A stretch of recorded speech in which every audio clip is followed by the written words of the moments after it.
again, doesn't take advantage of the space, because as you can see here, it's more like a cake in a way.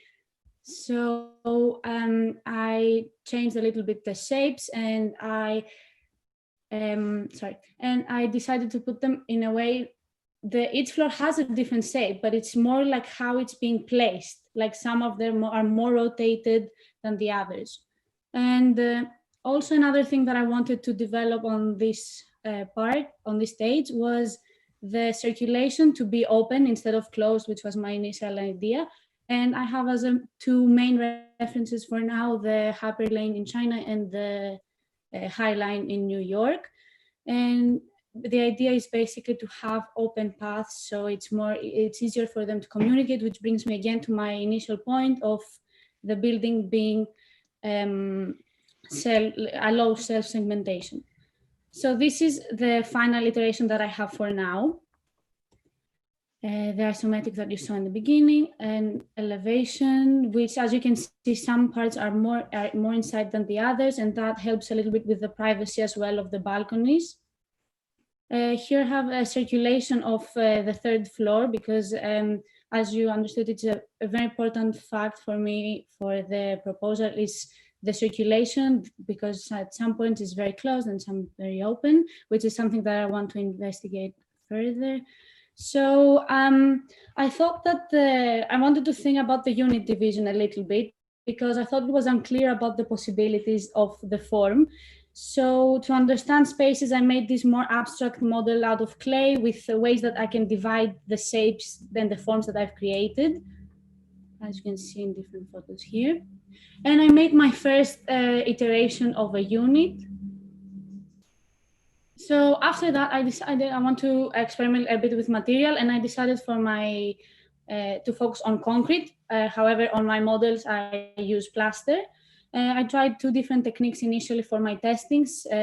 One had the glue and salt for texture and keep it more strong, and then the other one is a more simple one, both of them pigmented. And I made this very small model. It was more like a test for me to test the material and my mold, but it's the top 3 floors of the top left building. And this is my final model for now. I haven't included the 6th floor at this photo, so you can see a bit more of the model. Here are some photos. I included 2 different colors to show a little bit more the division, because I wanted to be more clear of the pieces, because although they're different pieces, I'm sorry, they work together nicely here.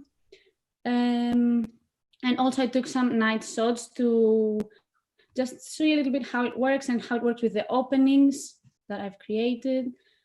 And here I have some collages with humans, just to see how a person would interact within my design. And now I'm working on my detail model, which is a work in progress, and it's the 4 floors of the top left building again, that I created out of clay, just to experiment with unit division as well. Again, as you remember, my clay model in the beginning, it was more abstract. So now I wanted to start and think about it in a more accurate way, in a way. And here you can see also how it captures the balconies and the top view and another detail. That's it. Thank you. Thank you, Anastasia. Sorry, I didn't introduce the people or the critics that we have in the afternoon. You know already Marina, because she was giving the masterclass, and Antonin, who was giving the other masterclass of photography. But we have Delfina, who maybe you know her from first year. Yeah, we were together in first year. Yeah. Delfina, apart from teaching in the EA, she's teaching in Oxford Brookes, I think, no? Yeah, I co-lead a unit there called Digital Romanticism. And she also has a studio called Mother Studio, no? As well. We're trying to build it up. Yeah. Good. So whenever you feel, you can start commenting the work from Anastasia. Delfina, you want to start? Yeah. Maybe you want to start, Anthony. I mean, you know more the work. I mean, so Anastasia, I think there's a couple of things that you say across the presentation that I think could be more carefully sort of explored. Like, I think in the very beginning you said that you want to break the square. So I'm just trying to sort of understand what's the essence of the project to start with. And you say you want to break the square, but you don't actually, I think, mention at any time why you want to break the square. What is the value of the curve? What is the value of the edge or the problem of the edge? Like, what are you trying to actually, what is the reason you're doing this? You know, I think that's something you could think of. Then, because obviously, you know, there's lots of projects that deal with fluidity, and yeah, it's a given that there's a lot of different projects about that, but I'm not seeing clearly explained by you why it's important for you to start with. Then I really appreciate your last model in clay much more than your final drawings, because you start to see how these different components are composed and the different colors and the different, like you read the building a lot clearer. And I would say that for me, the best reference, well, one of the best, you did a really nice sort of sketch at some point that was like a puzzle or something. And then you talked about the highline. There was something like a bit earlier. That's the model I like, yes, because you see these different pieces coming up like a puzzle. And somewhere, yeah, up there, this one, but I'm talking specifically of a sort of hand drawing a bit earlier on, where you mentioned the idea of puzzle or something. And no, earlier, a bit earlier, I think. Yeah, this one. So you see, I think we can annotate now. So I quite like this drawing here, because you start seeing modularity and logic into the buildup of these, and you start seeing a distinction between the circulation and the space you live in, which I think you've lost when you start, where everything is going to merge into white sort of render, which I think calls for the reference you talked about, the highline and stuff, and you had this like puzzles sort of reference. Because I think you're lacking, when I look at the drawings, it's not really clear again, like what's the actual parameters and the sort of randomness of the curve. You know, why is this random? If this random, then there must be, you know, some kind of reason for that.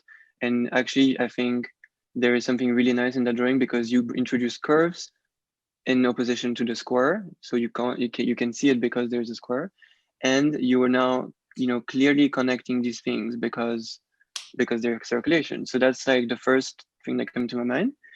And then something also I would like to comment is you say you started looking at the interior plans, and then suddenly I'm seeing grids interiors, you know, like square angles everywhere, whereas the outside is so free.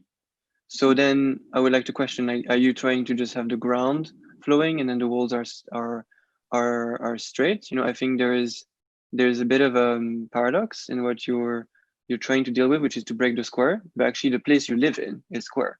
So I would like to maybe come back to your images of the models. If you go to the images of the clay models you did at the end, which is really beautiful, there is this shot which clearly talks about this notion of a bit higher, the final model. Yeah, these ones. These ones. Okay. You see these ones, they are like, I really like them because they, you know, you have those wall curving, and you know, it's talking about new way of inhabiting space, a new way of constructing space. So that's why I'm not sure again, why are you putting a gridded plan inside? If you know, is there some reason? So I don't have like a plan in mind yet.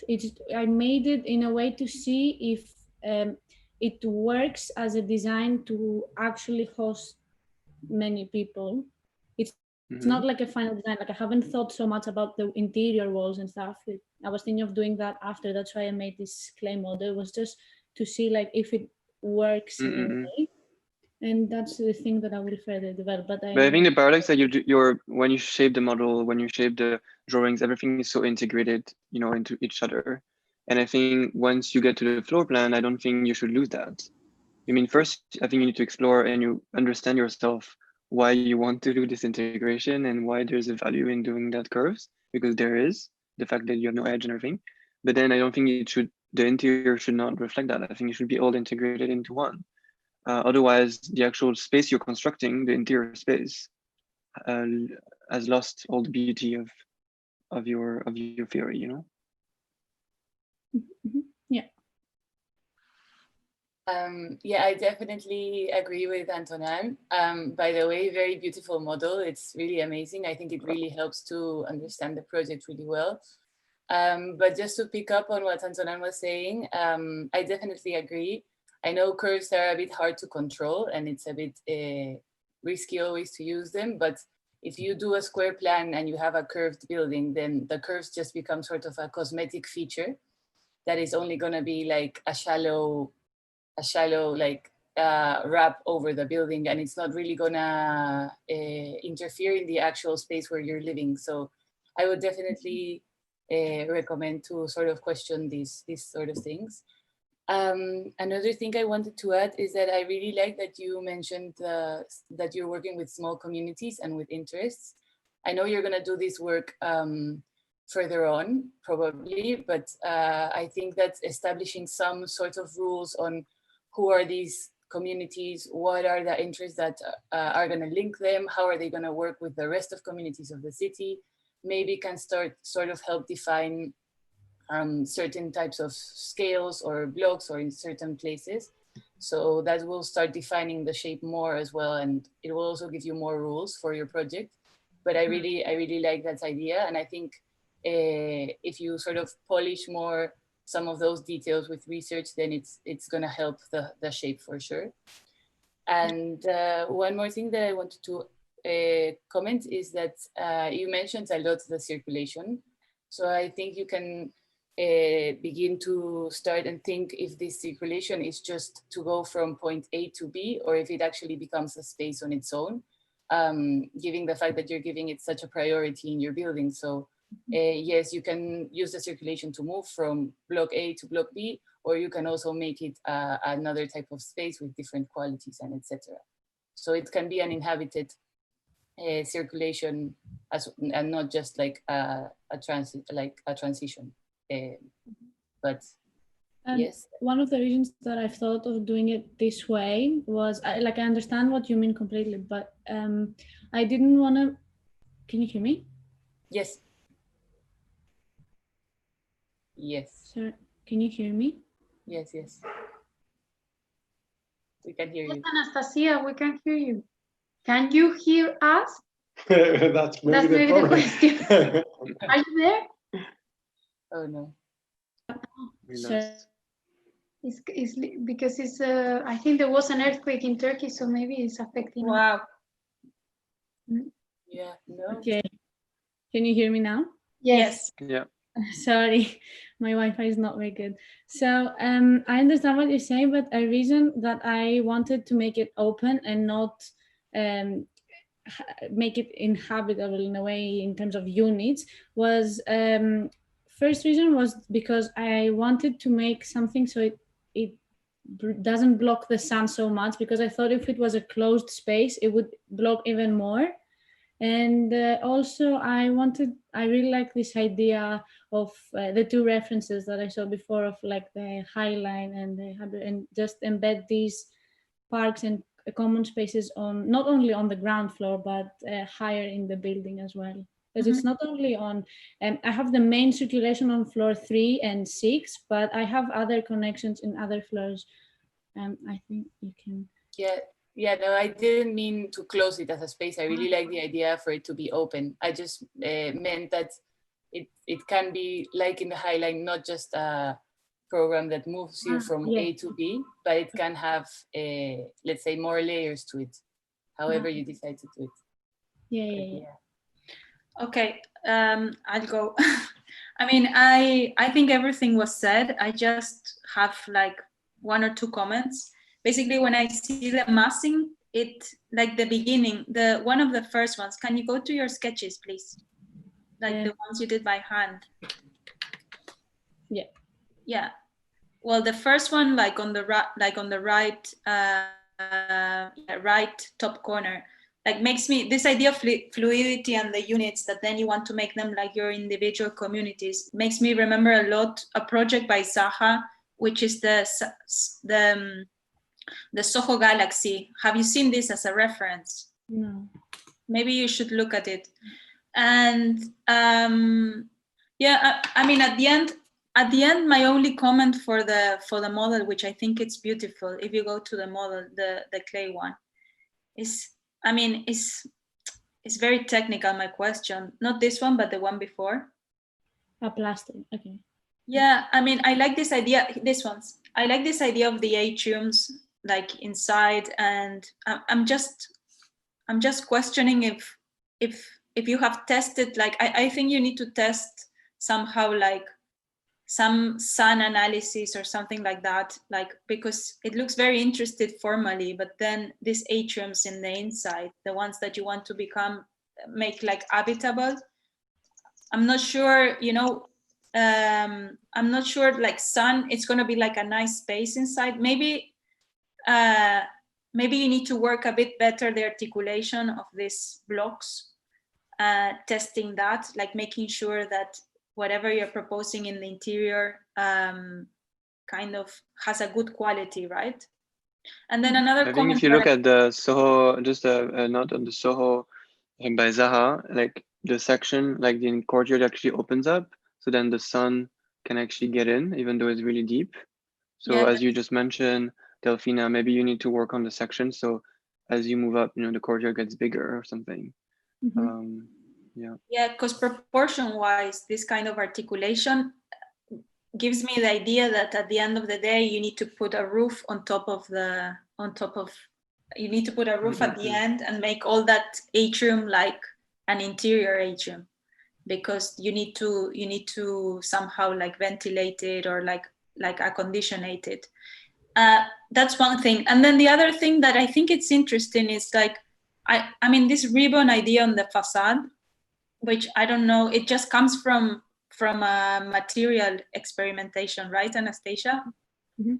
On the first model, you mean, right? No, like here, Ah. you know that your facade has this kind of like ribbon idea. Ah, okay, yeah, sorry.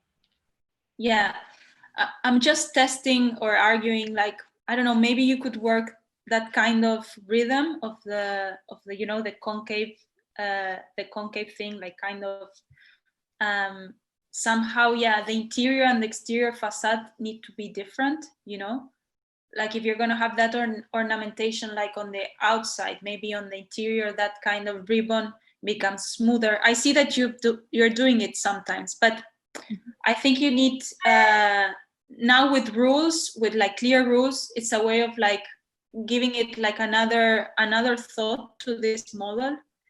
And yeah, probably working a bit, I don't know, the facade, the exterior and the interior facade could kind of be different, right? Mm-hmm. Okay. There's a project by Farshid Moussavi Architects in, I think it's in France. I'm not sure if it's in Paris, but I know it's Farshid, FMA. They just did a very similar like curtain facade like that. And I think for them, if I remember, the reason was privacy. It's like it sort of bends so that everyone has their own little balcony. I have it as a reference. well. Yeah, I was just doing some sketches. I had it as a reference. Oh yeah, okay. Yes, but as Antonani is saying, take also from her how she's working with the idea of the facade and the privacy. And then what Delphina is saying, that interior and exterior will give you a clue, no? Because sometimes if you are in a courtyard or you are close to another section of your block, maybe you can see what's going on in the courtyard and you don't know what will happen. Or maybe to the exterior, or maybe to the exterior you can have more privacy. These ideas can give you a parameter in terms of this ondulation of the facade, and maybe some parts is more exaggerated for balconies because you have privacy, and maybe some others not. So this is a criteria for you. And also, you're not dealing with just one central courtyard. You're doing different courtyards. So I think there should be a variation of level of privacy, basically. Like sometimes you want to be seen, sometimes you don't. Sometimes, you know, like I think you should sort of get down to the rules and the parameters of your privacy across the building, from the balcony on the outside to the interior, maybe in a different logic as Delphina mentioned.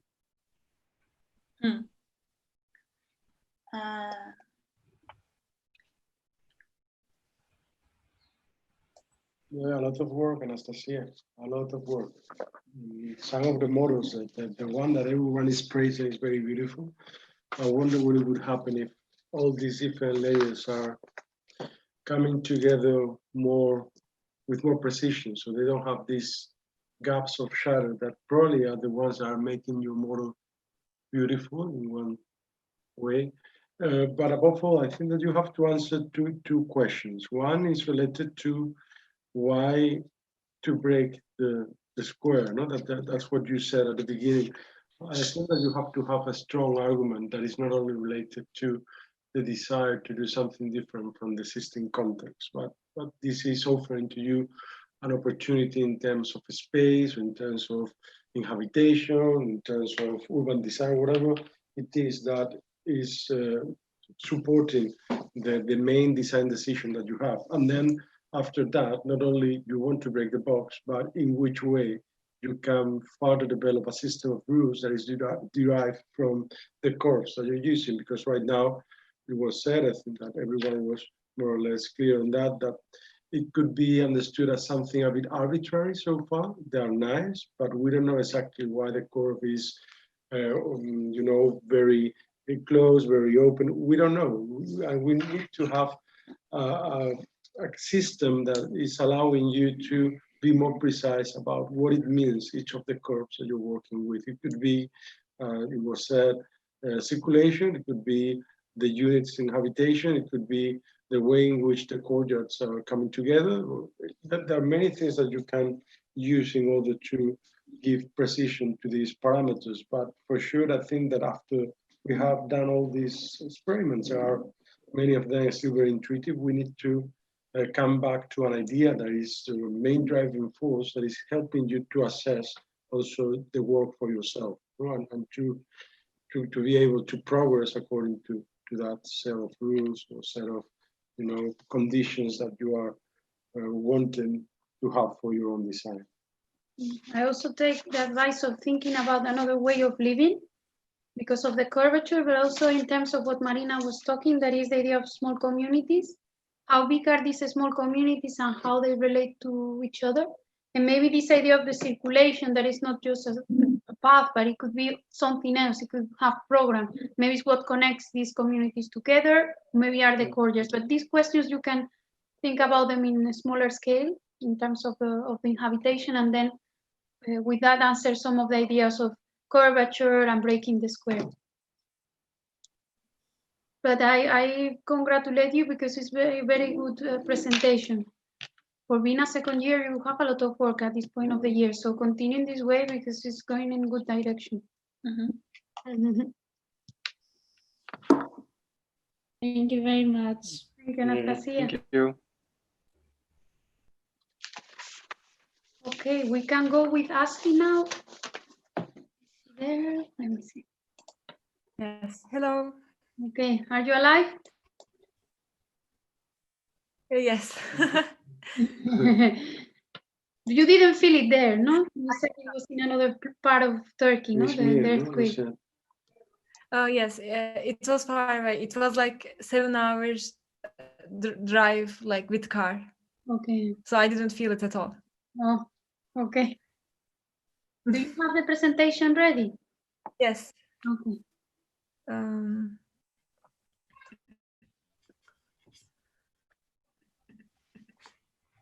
So, sorry, I need to make it full screen. Okay. The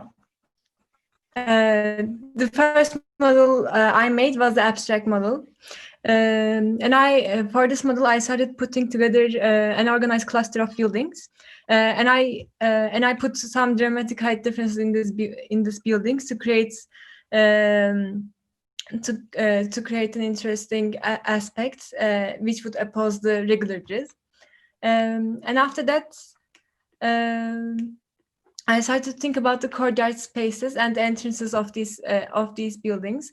I also regulated the sizes of the shapes, and I made sure that the narrowest street was 1.5 meters, which would allow the circulation. And the model of my second design. So later on, I leaned towards the idea of a cluster of interconnected buildings in the middle, and the separated buildings around it, which would give a sense of a space to the person here. We are losing you a bit. Can you maybe turn off the camera and just talk with the presentation so we can use the internet to listen to you? Okay. And also, I started to investigate how the connections could be, and I imagined that the triangular spaces would be the shared buildings, the buildings with the shared spaces, and the other ones would be the private spaces, and they would have bridges across them to allow circulation. Oops. And then this is my fourth model. So here I avoided the bridges, and what I aimed to do was to connect the pieces in a way that wouldn't require bridges. And I also unified the dimensions of the block by making each one 6 meters to 6 meters, because the blocks would only be the private spaces, whereas the triangular, all the shared activities would take place in the triangular spaces. And this is the model. However, you can see here, it was kind of detached from the original idea of the maze structure. So I went back to that idea a bit because I wanted the design to, I found the aspects of the maze structure created really interesting. So here are the floor plans. And I was inspired by the Gothic part, maze-like narrow structures with interconnected spaces, basically. And in my final design, I reinforced this idea of clusters.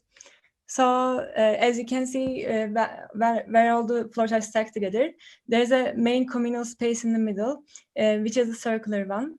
And then we see these triangular clusters, which are rotating across the main communal space, and the courtyard space in between them. So that the design would look like a maze, would be disorganized, but also it will have a organization within itself.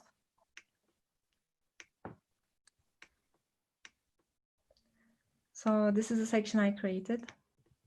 For my material tests, I was dedicated to use plaster, so I tested the different color outcomes and the different texture outcomes. And this is my mesh model. The top part is the last layer is missing there, and I investigated how the light would shift across this model, basically. And for my detailed model, I decided to do the triangles in a sheer material, which would create different levels of privacy because of its materiality. And then I decided to highlight the idea of two different blocks and another block on top of them, connecting them, like the one on the C on the very left. This way, it wouldn't block the circulation. And it would give a continuation of the circulation.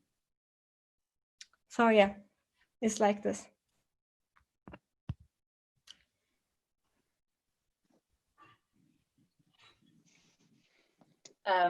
If I can start, I was gonna say it's a very beautiful models, and the first one that was the most abstract one, I really liked. I think there's again a few things that you need to question. Just as before, you mentioned breaking the grid. you really have to question, why do you want to break this grid? Why do you want to oppose this structure that already exists in the city in such a way? And why do you want to create a maze? Like, why is this necessary? Why do you need it? What is the context that is making you do this with your model and with your blog, for example? And so yeah, just like beginning to question these things, I think is going to start to organize the project a bit more.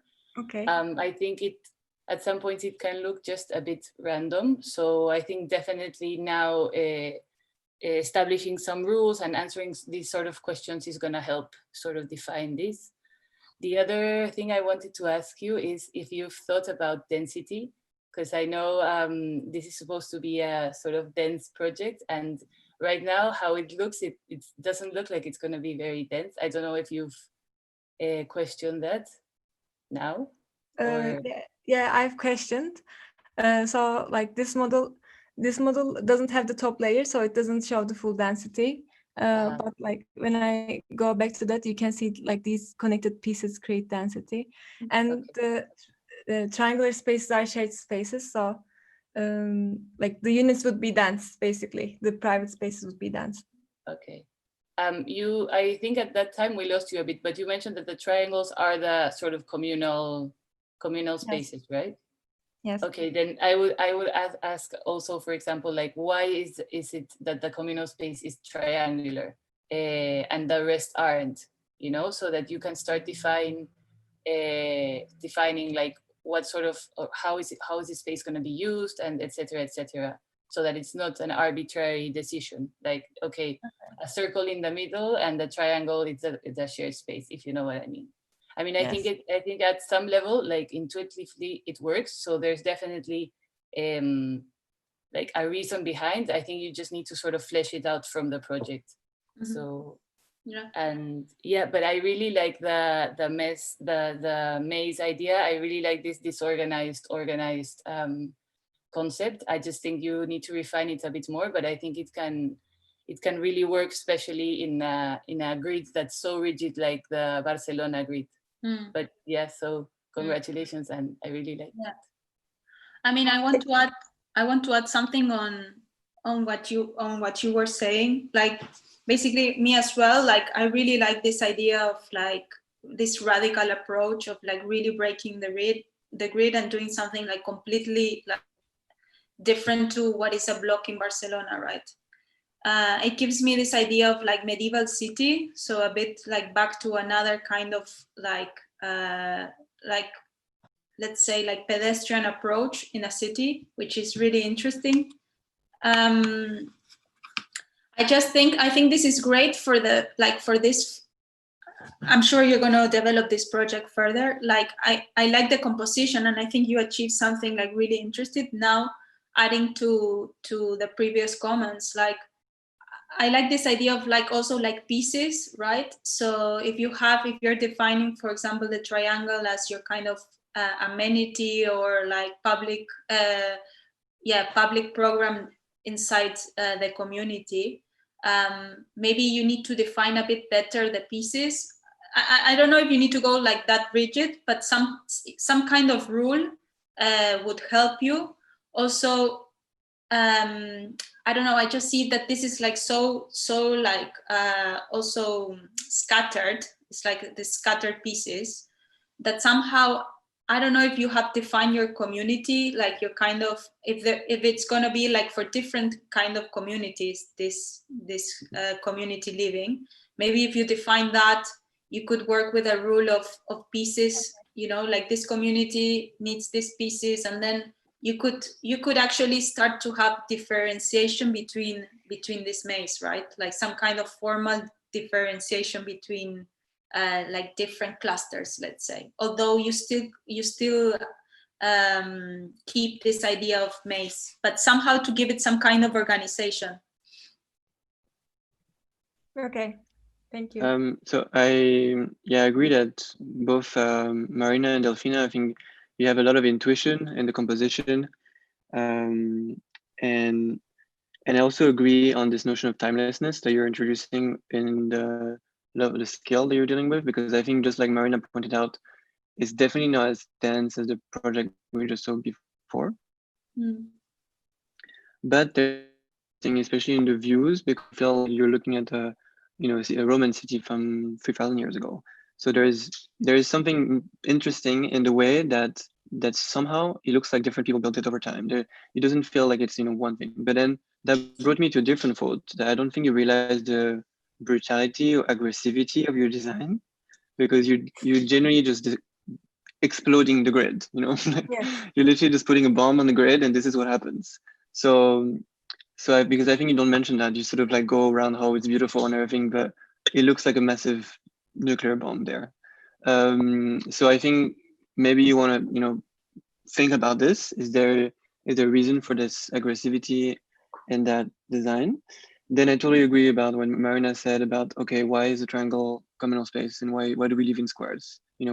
This we talked about before. You need to sort of better understand, or just like sort of go down deep into your intuition to understand why you thought that a circular space was a good thing to add for a communal space. And as Marina mentioned, there will be a reason. You just need to sort of dig into that. And that brings me to my last point, which is that, again, when you look at these diagrams, and personally, my favorite drawing was actually the first ones. So if you go all the way up, when you had this on the presentation, Oh, here. generally the first ones, like these ones, or actually number 6 is clear. Yeah. Super nice. So for me, this was it was the sort of strongest graphic, because there is a clear modularity. There's clearly, different things going on in that space. It looks full of life and full of things going on. We don't really understand why, again, triangle is a kitchen or whatever. But, I think there's something really nice and clear about this. And I would also question why you're putting different shapes into your design, because it looks like, again, different people build it. So is it different communities? Is it different architects? Like, why is this the way it is? Also, I think your move into the elevation was a little bit arbitrary. You just made it higher at different heights. Yes. Why is that? Why can you not sort of start putting it one over on top of each other? There might be a reason, but I don't think we hear about this. So maybe you want overlap things. I don't know. I wanted to add to that, sorry, Antonin, but I just want to say that the maze also, it's almost unfair to do a maze only on plan and not do a maze in section. In section, yeah. You have to sort of commit to the idea of a maze and think that, I know this is going to sound scary, but you're going to have to do it, in section and in plan. It's not, But I think then you need to understand, why do you want to do a maze? Like, why do you want to get people lost? Like, why? Like, I mean, there could be a really cool reason for that. But then do you want to sort of how to say, discount ownership from this building, and then you just have all these different things?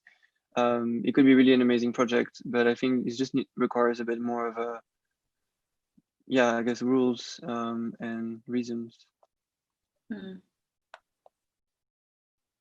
Okay, thank you. Thank you. Okay, Ashley, I think you need to prepare better in terms of the presentation, because the idea of the maze came at the end. So start with this idea at the beginning, and then it will be easier to follow all your steps. I think the crits were making an effort, but they did it well, but it's something that you need to improve in the presentation. And definitely you need to think about, what is a maze? Why do you need a maze in the city? What are the values that you are taking from that? So this explanation. You can research on there's reason for maze. There are reasons why people constructed maze. It's not just entertainment. Sometimes you just want to get out of the city. You want to get lost. You want to be outside of public life. I don't know. But there are reasons that you can explore, and there's a huge history of maze, 2,000 years of history, that actually talks about the culture of the maze, and yeah, I think it would be very valuable. So this investigation of the maze, as Antonin is saying, is something that you need to do.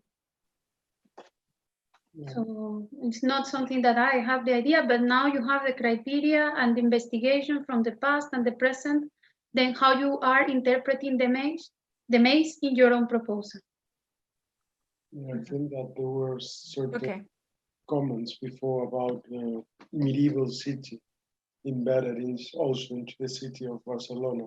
That could be a good reference, but probably you need to understand further the values of that city, because if you don't have a set of values related to that idea of maze, then it's very difficult to see how successful this maze it is in comparison to others.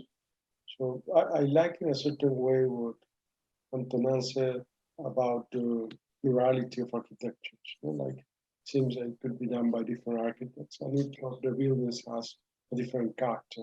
I think that this could work well, but still, in any medieval maze, if we go back to the example of the city of Barcelona, there is always a pivotal building or a pivotal public space or something that doesn't make the maze only a place where to get lost, but also a place that is articulating a relationship between what is private as something that is more intricate and what is public as something that is more iconic or more visible or more accessible in a certain way. So that way in which the medieval cities organize, just to give you an example, could be one of the ways in which you can organize your own design. But after all, what is important is that you need to put forward what is that of the maze or the medieval city, that becomes relevant. And it's not so much about making more, it's probably more about thinking and reflecting about the consequences of your own design and what you want to get from it. Yeah. I want to add to that just to say that, yeah, that's very interesting, especially on researching how the medieval city was built, because we know that the Cerdà extension was done all in one through a like massive scale urbanization process, all the same. And it's like completely opposed to how the medieval city like was originally built. So I see that potential to introduce that into your project. Like this is maybe gonna be something that you build in different stages or by different communities or by different people. And it's not going to be just this like in one go urbanization of the block, let's say, if you can say it. Because it does look like a small city within another larger city. Yeah. So that way it can be very interesting, I think. Okay. I want to add a last comment. If you go to slide 5, I think you can also work like the density like from the ground floor towards like high rise. So maybe your density is not about talking about the whole block itself, but maybe working like in a kind of vertical, let's say, approach. So maybe your ground floor, like this first part of that is more attached to the, you know, to the public, to the roads, is something that has this maze idea. And also, you know, mazes are always, this is always nice, like to go for a kind of commercial experience. It's nice always to, you know, but then maybe like some of them like towards like in an elevation, like, yeah, I actually think this elevation is a bit arbitrary, as Antoine said, but like, I think there's potential here for your project. I mean, also working that not the whole block needs to be like with the same kind of rules, but maybe you have something for the ground floor and then you work a bit, you know, it's about extruding or working something that is less dense and has like a different program, more like kind of in a high rise. I don't know if it helps. There's a high rise in Bangkok that was finished quite recently. I can't remember the name. That has this sort of pixelization that sort of like grows. Maybe it's worth looking at it. Okay.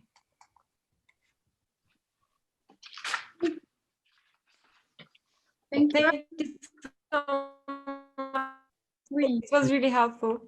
Thank you very much. And we will talk about this in the next tutorial. Okay, so take notes and think of if you want to work a bit for next Tuesday, we can start to see all these things more clear for next tutorial. Take care with the earthquakes. Yes, take care. You see 7 hours from the earthquake. So. No, what you don't know, it's moving forward, man. No, wait. Okay, so we go now with Banu. I see you here. Yes, hi. Hello. You're okay as well. Yes, yes. No one really felt the earthquake here. It's on the Aegean coast. Actually, maybe Anastasia felt it more than most people in Turkey did. So, yeah. We have 3 students from Turkey. We have Asli, we have Manu, and we have Daphne. No, Yeah. all of you felt it. You're alive. Okay. You can see it. Yes. Yes. So, with the project, I started with looking into Barcelona block and the already existing conditions. So at first, I looked at the original intention of the block, why it was chamfered, why it was sized that way, and the contemporary issues.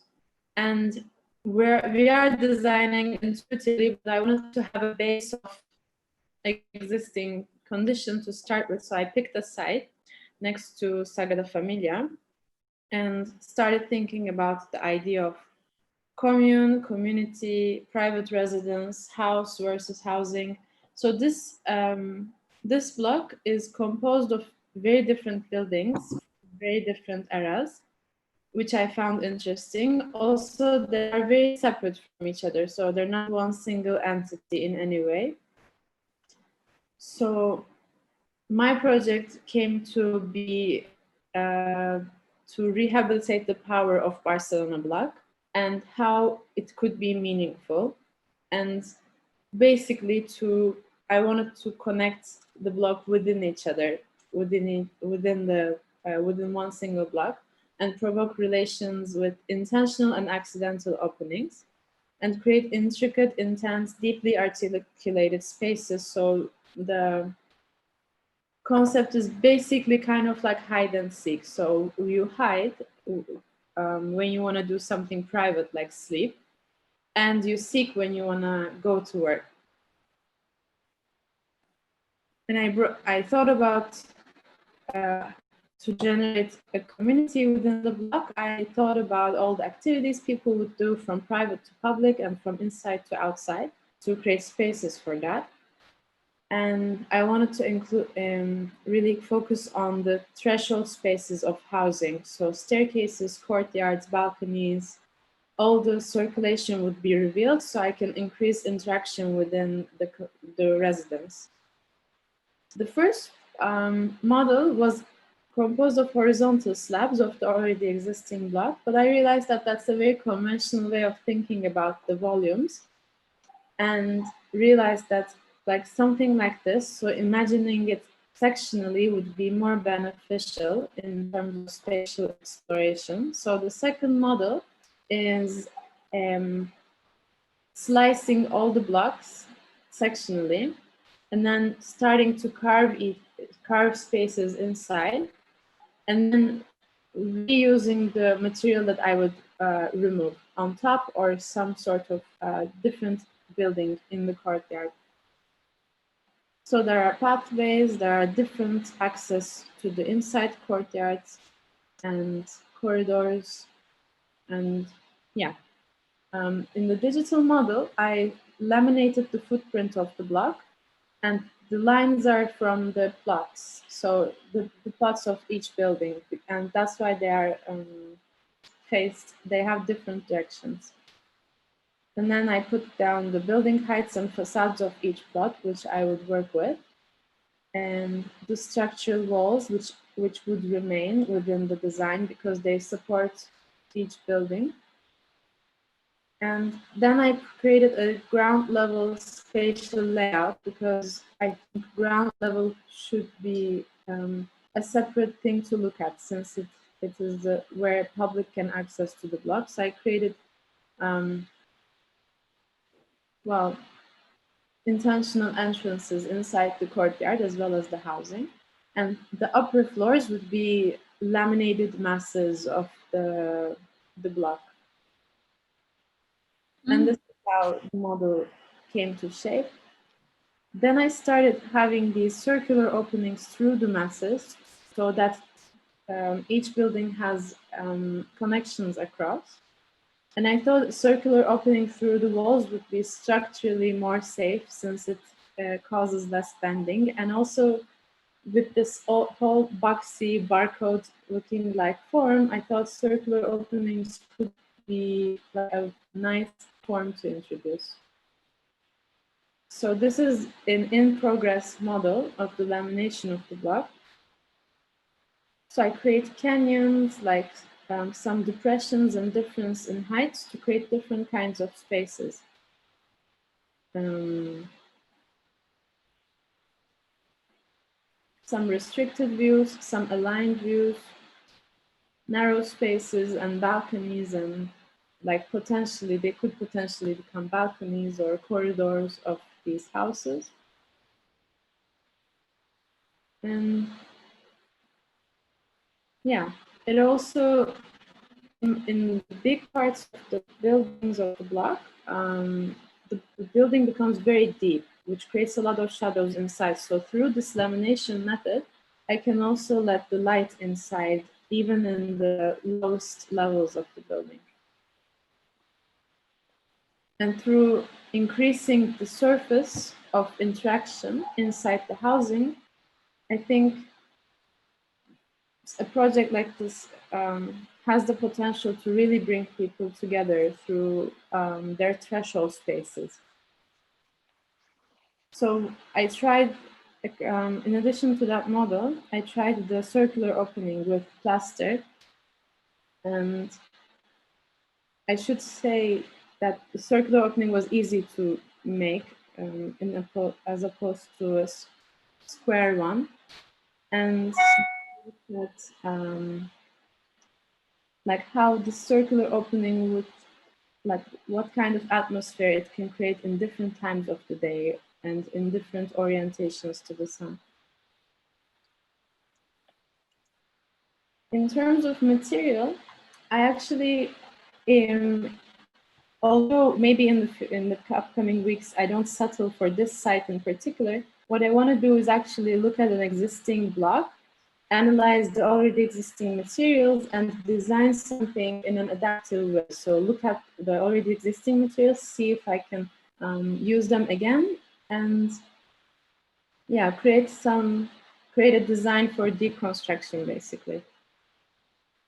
And I looked at different types of connection of materials and advantages and disadvantages of it, like whether it can be removed later or what kind of limitations they have. And in terms of Barcelona, most of the existing buildings are from bricks, especially the older ones. Although this block in particular does have a lot of buildings from the 80s and even 2000s. So I think in terms of material strategy, the project can differ a lot. But mainly what I would do in the old buildings would be to recycle the brick powder that I would produce from the removal of the parts of walls. And ceramic tiles, which is a big part of Barcelona architecture, and steel framework, whether it is already existing in a new building or whether it's something I can introduce. And glass for subtle exterior interventions. And yeah, I want to show you some of the design palette that I have, but I of course don't want this to limitate your look on the project, but anyway. So I looked at roof as connection. So the roof of a house could be the balcony of another, how different heights could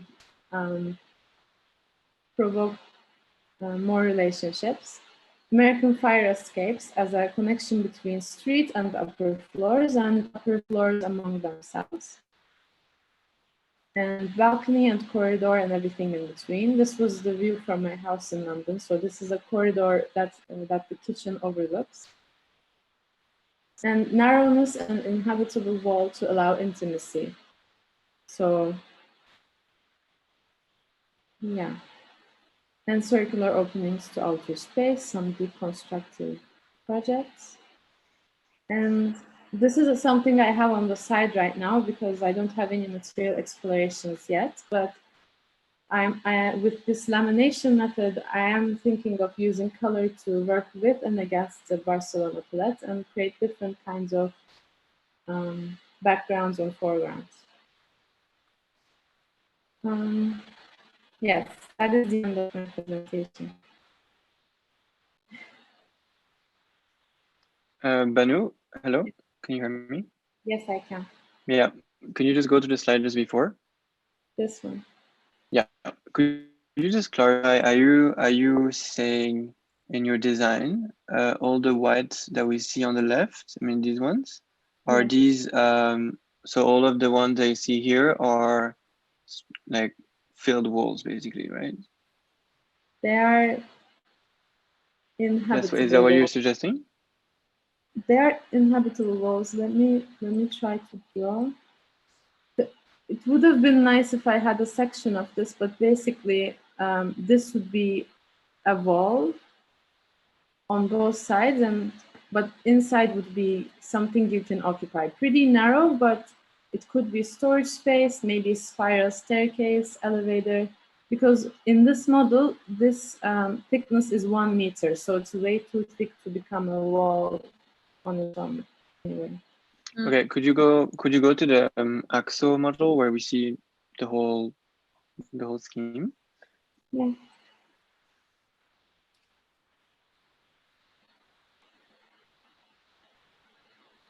Basically, my comments, if I may start, is that I obviously appreciate that you've sort of, like this one, for example.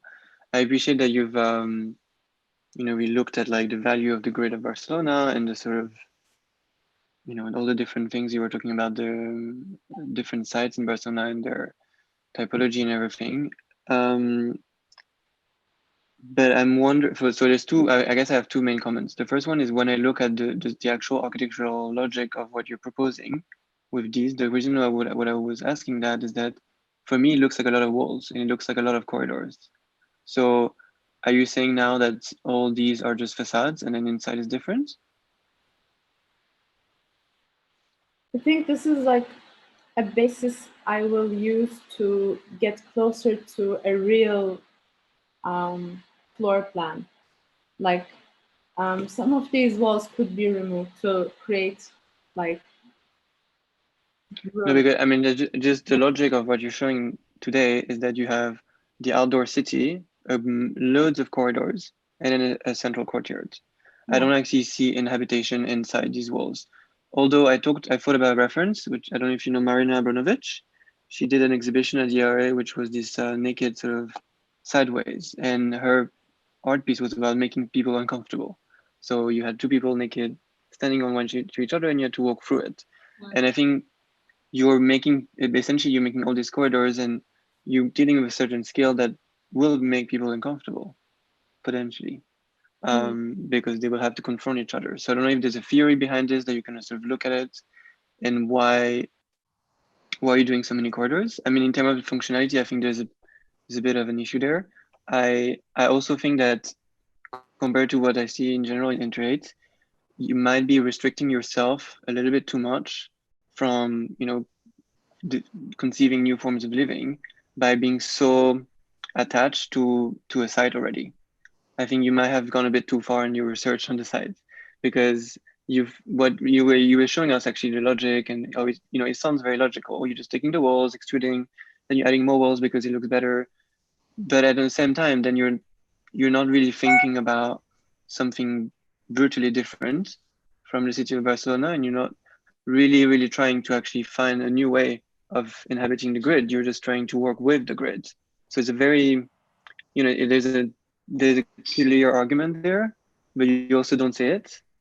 So I wonder, if you want to talk about this, what is your view on the grid? Do you want to work with it, against it? What's your relationship with it, basically?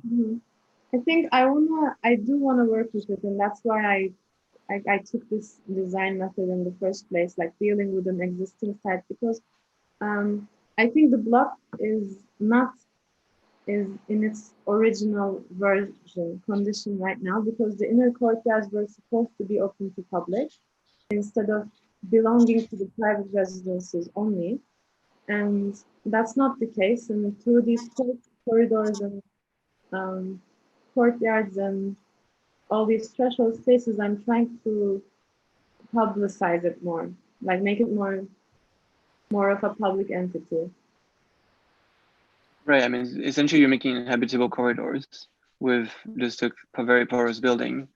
But then, you know, I would argue that ecologically, it's pretty serious because you're building a lot more walls than you actually need.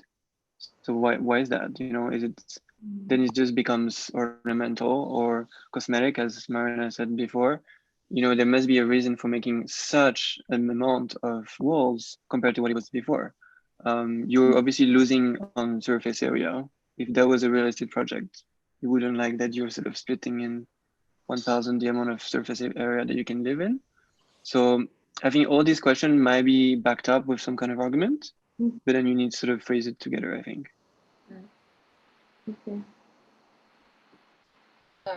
Yeah, I agree with what Antonin said, definitely. I think also the way you presented it was a bit hard to follow or a bit hard to understand what the model was doing and what was happening within. I struggled a lot to understand if the walls were actually like you inhabit the walls. So yeah, I think there are ways to make this a bit more clear in the presentation, but in general, I appreciated the analysis of the blog. I liked it. I also appreciated that you thought of this project in like this sort of large time scale, that you're thinking about deconstruction and all of these sort of things. I think that's amazing. But I do think that there's a struggle between all of the things you sort of mentioned and the formal shape you're showing. You also talked a lot about thresholds and balconies and staircases, and which was very interesting, but I'm really sort of struggling to see this in the, let's say, formal model. So because we just see basically walls. I mean, to me, in the scale that we see it, it's not even clear that you're actually inhabiting the walls. So it doesn't even look thick enough. I think definitely it's sort of an aggressive approach as well. And I think the comments of Antonin about being uncomfortable is like spot on. I actually find that a bit interesting. So I think that you could like sort of work with this as well, but you definitely have to really think about what you're doing with this sort of like sharp, really direct, thin corridors and inhabitable spaces. I also think that you can even see it in the model that there is definitely going to be a light issue. So yeah, I would definitely recommend to maybe try even working with the model a bit more to try and see how this could actually work for like let's say an actual inhabitable space, especially if it's going to be housing, which is supposed to be like in a certain way the most comfortable place where you want to be, you know. But I mean, you can say something about it. You can find a way to turn it into what you want. But I think you definitely have to think about these things and merge a bit all of what you've said with the sort of like about the deconstruction and the balconies and the thresholds with the actual formal model. I think there's like a large dissonance between that a bit. Mm-hmm. Well, for me, I mean, I think everything was said. It's a very complex project. I actually really like it. It makes me the idea of like, I don't know, it makes me remember my bookshelf, like all my books, super disorganized. It has this idea of like vertical maze, which I think is interesting. And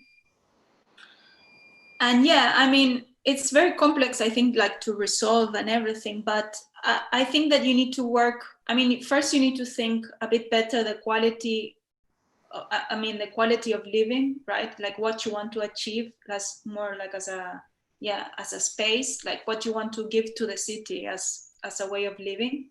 And I think that can also help you a bit to kind of like shape this. I like the idea also of like this kind of enclosure spaces, which is achieved by this kind of aggregation of the lamination. So if you have like one kind of like metric unit, and then it's about layering that metric unit as many times as you need to achieve like one kind of space, I think could be a rule that could help you. So for example, I don't know, you need to have a toilet, right? And toilets need to be like enclosed.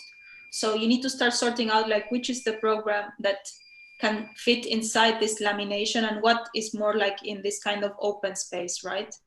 I think that can help you to also define rules of how much, what's the units, the dimensions you need of this kind of lamination and what is like the free space. I think that can help you.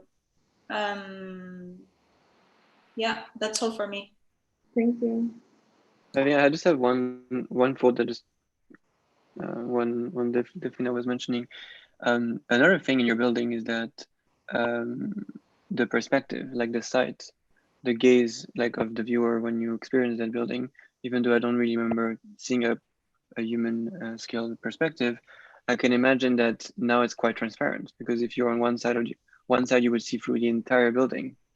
So, and then on the other side it's fully opaque. So again, there should be an argument to back it up, like why are you trying to do? Because right now there's this sort of paradox that you're trying to do very porous building, but then at the same time, from one side or the other, because it's all this slit in one direction, then you would see completely through in one direction. So I think what you want us to see is quite important in your narrative.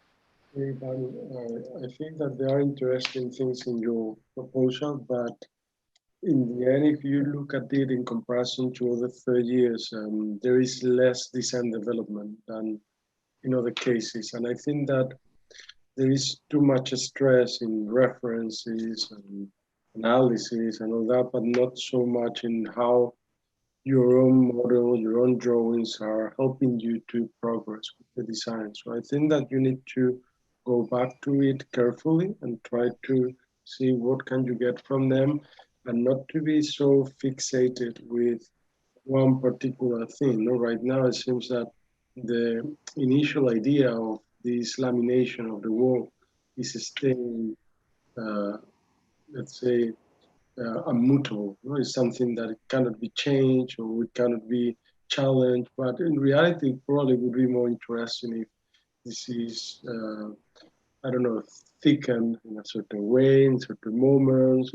So it's like what I'm saying, it's a lack of development of the initial idea that probably is going to help you to define more possibilities for your design. And also probably regarding density, if you are going to work with this as an existing condition, or working with existing as something that is going to have a lot of weight into your design, probably the amount of operations that you are going to address is going to be less dense than what you have right now. That in the end, you have this kind of over lamination of the block, but probably it's not the case of what you're going to do. That is going to be much more closer to an idea of acupuncture, or kind of very precise incisions into elements, into connections, into so it's about challenging the densities, challenging the wall in itself, what it can be. That it doesn't need to be always like this kind of a straight thing from bottom to top,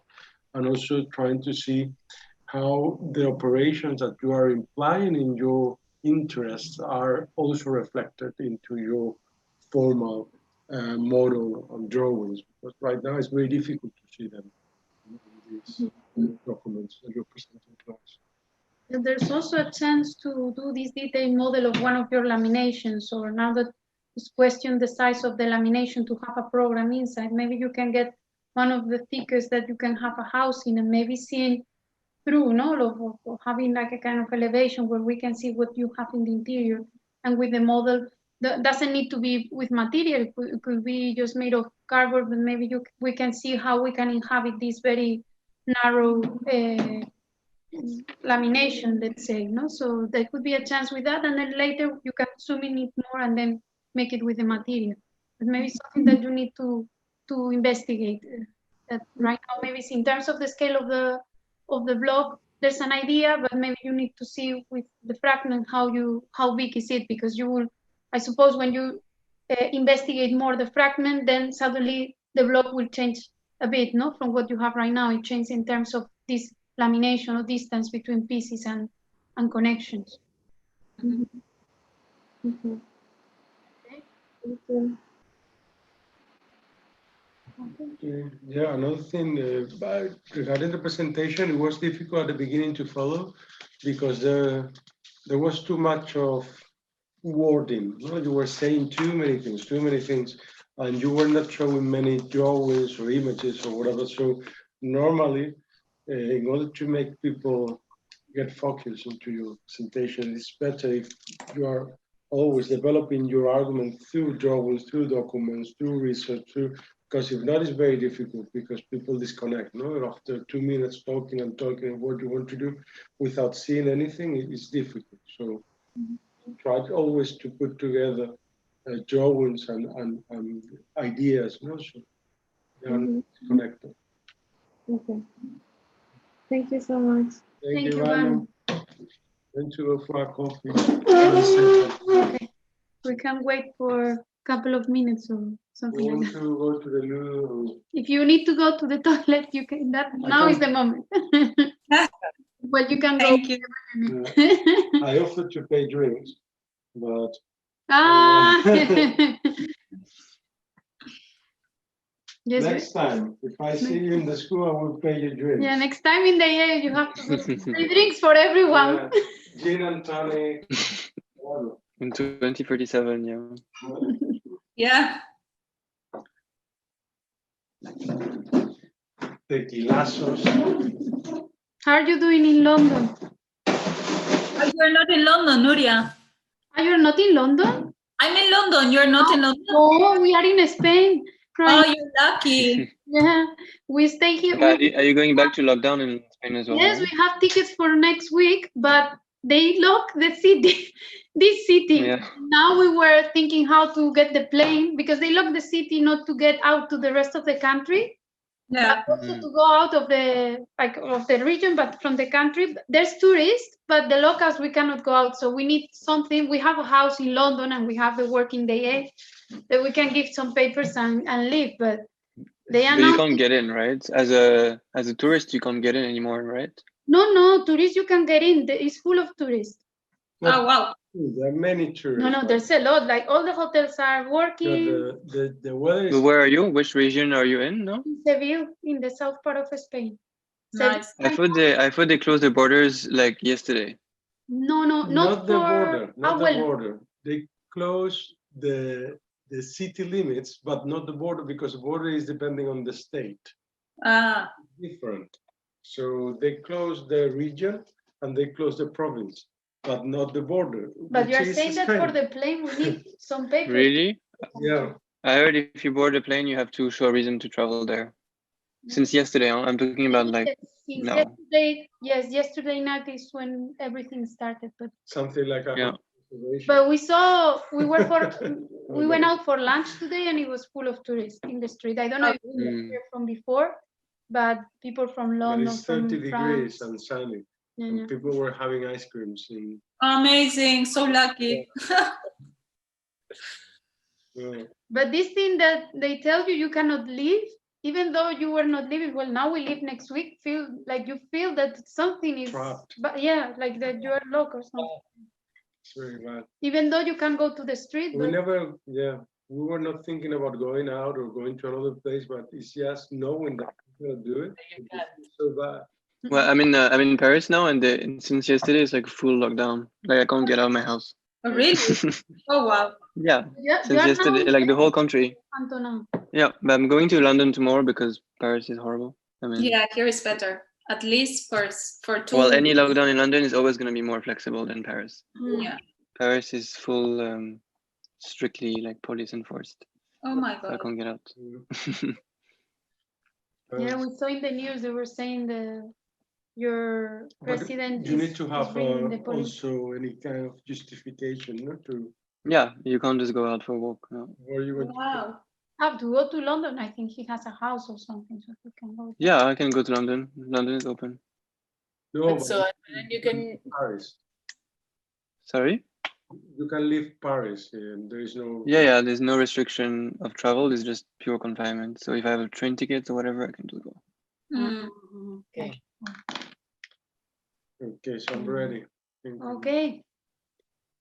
So hopefully when we are in London, we can see you there. Yeah. The rule of 6, we can do a circle that is only 6 people. True. Okay, so we have the next one, I think is Sarah. Are you there? Yes, hi. How are you? Good, how are you? Good. How is it? Did you notice the earthquake or not at all? No, No? Okay. but like I have friends from the AA who were in Izmir, they felt it, but like thankfully nothing major happened. Oh my God. Yeah. Okay, let me.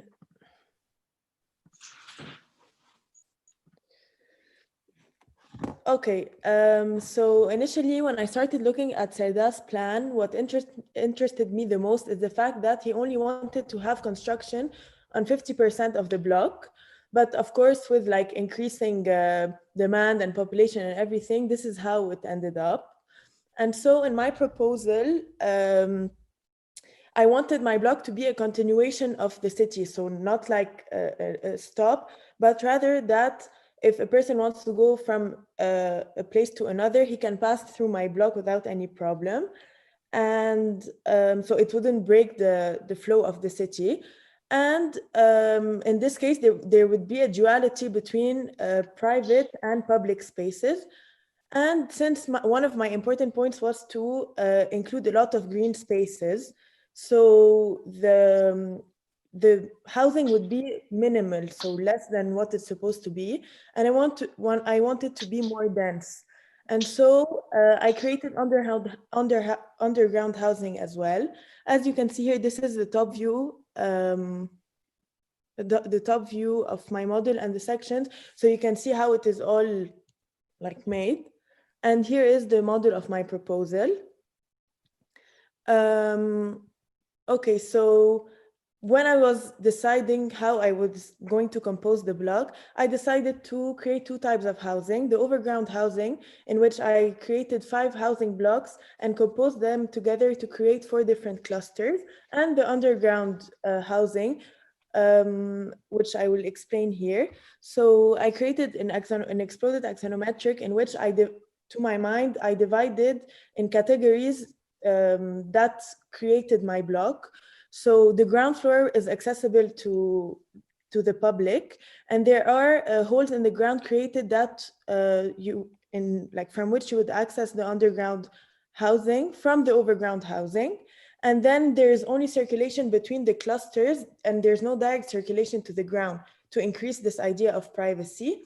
And there is also like a roof circulation. So there would be landscape on the ground floor and also on the roof, and like a private green space on the roofs. So I created different top views in which each time I removed an element and the footprint. And as for my model, I casted plaster, and here you can see that it's like in the landscape in which the underground units would be. And these are the underground units in which I casted in a different color to like show the difference. And here is how they would like fit into each other. As for the overground housing, I casted each block and like I superposed them, and this way you could see how they would interact with each other. I wanted to CNC like the models, but I couldn't because like in Lebanon, there's no CNC for foam. So I laser cutted the levels. This is why in the model, you can see that there are like different layers. As for material tests, since the beginning, like I tested with different colors and the shadows. And since landscape and greenery is a very important part for me, I also like tested textures. Since like later on, if I'm going to move forward with my models, I could imprint these textures on my like the landscape part. And now like I started off with a very geometric and triangular proposal. However, like housing was very hard to integrate in this. So I moved on, and since the beginning, I was interested in light play and how light would create different atmospheres underneath. And so I created my second proposal in which I included the underground to be able to put less density on the overground, but also housing was a problem. And so I moved on to draw these kinds of sections that would help me imagine how like people would live within the block. And moving on to the next proposal, I decided to like expand these platforms not into triangles, but into shapes where housing would be more like would be better. But here it was a bit random. So I moved on to the next proposal in which here also I like designed the 5 housing blocks, but only one cluster. So it was more like it was very symmetrical and I hadn't figured out circulation much. So I decided to break the symmetry and create like different clusters. And to be able to get to my final proposal, I like overlapped the section of the previous model with a section I drew by hand to be able, you know, to have more geometries, more heights. And I created like this, this section in which like you can see the atmosphere of the block. Mhm. Yeah, that's it. So which is your final design? Is something that is this one? Yes. Ah, okay, okay. And your final plan? The final plan, I showed it like in the beginning. I'm sorry. Yeah, because this connection is what I wasn't very sure which was the final design. This is like the final top view. Okay. Yeah, Sarah, I think there's a lot going on, like lots of different exploration. I was kind of struggling to follow, to be honest, and until you kind of bring back your initial model, which was triangulated, where I think there's a lot of potential when you do where you have this light moving around. Mhm. But again, I think you're not sort of addressing the value of your formal exploration. As in, like, you're not actually you're in your sections, for example, everything is just planned horizontal, horizontal, horizontal. But actually, the language of your architecture is all of this sort of origami-like roof that sort of go in slopes. So I wonder if you should look at Claude Parent, The Theory of the Oblique. It's basically it's basically talking about what's the value of introducing slopes or diagonals into the experience of space. Because right now, if you experience a diagonal, like a slope, your body is in because of gravity, you sort of feel the ground a lot more than if you're at rest in a horizontal planes, right? And I'm sort of missing the reasoning as well, which I understand it's an intuitive model, but I'm sort of missing a sort of link to an actual theoretical explanation for that. And then again, like, I think I was also quite relieved that because about this origami, because at the beginning you talk a lot about continuation of the grid, continuation of the block, and everything, but then you exploded AXO at some point. It's all like very different entities that don't really relate formally. So I think it's very important that at some point when you go back to your origami, like, it looked like it was a bit more integrated. But although, as Francesco mentioned, it was kind of hard to understand what's your like final, like the latest kind of models you've been doing.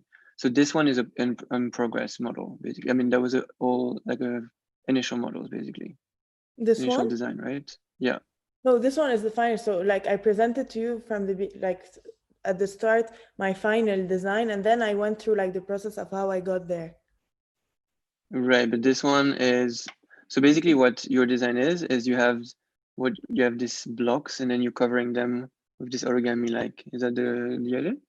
Yes, and there's also like this underground housing underneath. Right. So then can you sort of talk to us a bit more about, because you mentioned this idea of continuity, but right now they're all different forms, basically. Yeah. So is there reasoning behind this? Yeah. So as a continuity, I was thinking that like on the ground floor, anyone could enter.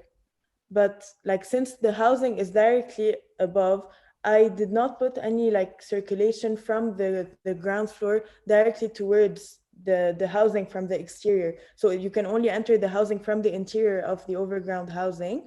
And the circulation between the clusters I created are on higher levels, but like in between the clusters. Yeah, but now, right now, you see, you're talking about diagrams. You're talking about diagramming the circulation principle, basically. But in terms of forms, your latest design has these sort of, in these levels, I guess, these sort of triangulated structures, which I think have a lot of values because they come from you and your own intuition. And I'm sort of understanding why at this level you're making a box that you sort of dress up. And if you're talking about continuity, can you sort of bring this further and really bring them together? So, you know, it's then you explore the value of doing this origami like triangulation. I don't know. Yeah. Sorry, Anton.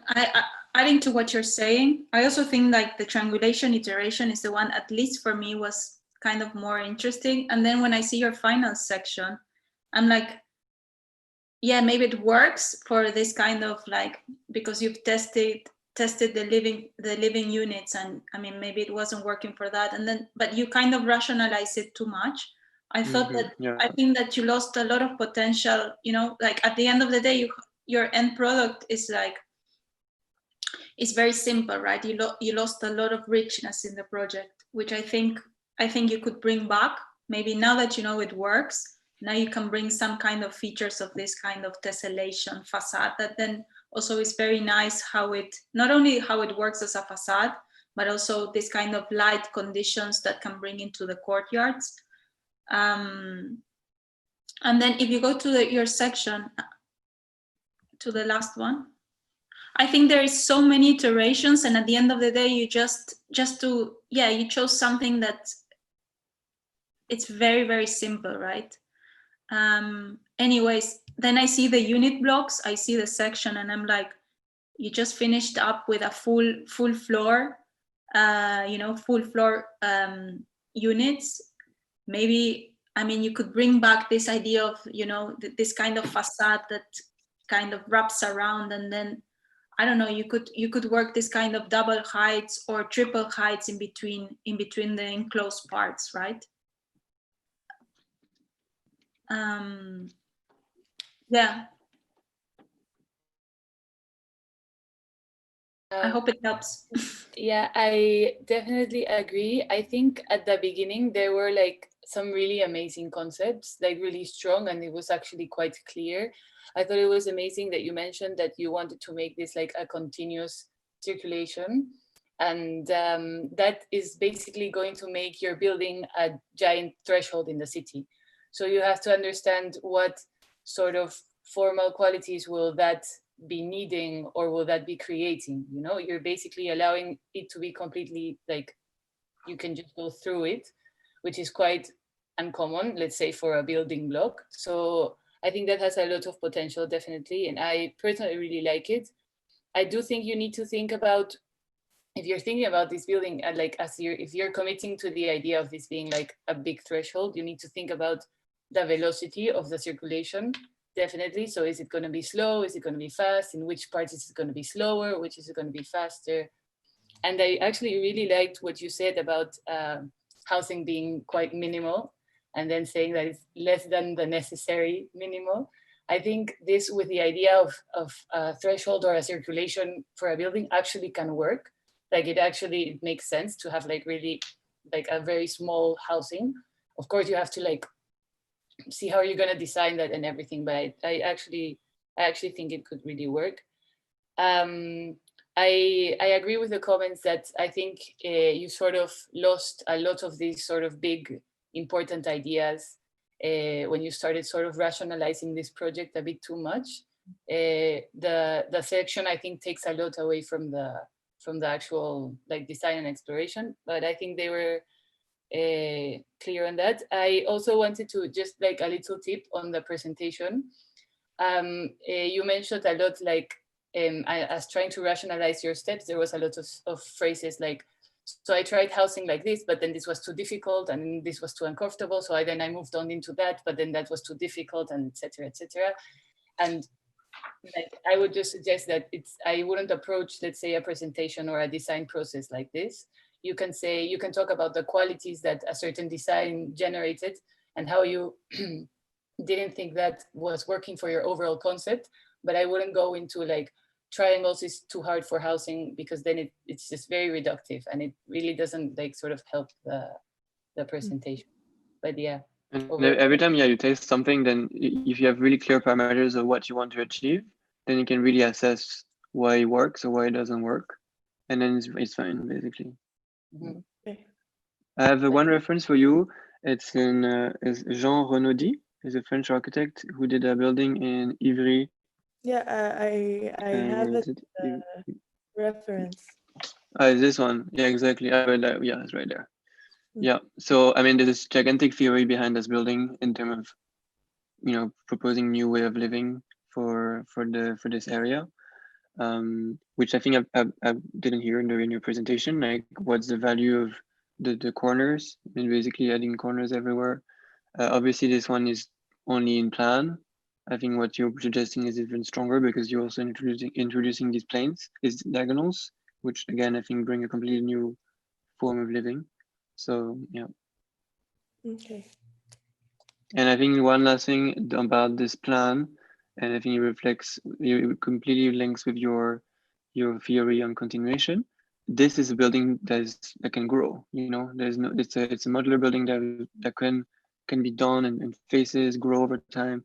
There's a whole bunch of research in the 2000 in how you can design building like molecules, you know, like crystals that can be designed over time. So if you talk about continuation, that's the ultimate continuation, is when a building can never stop growing, basically.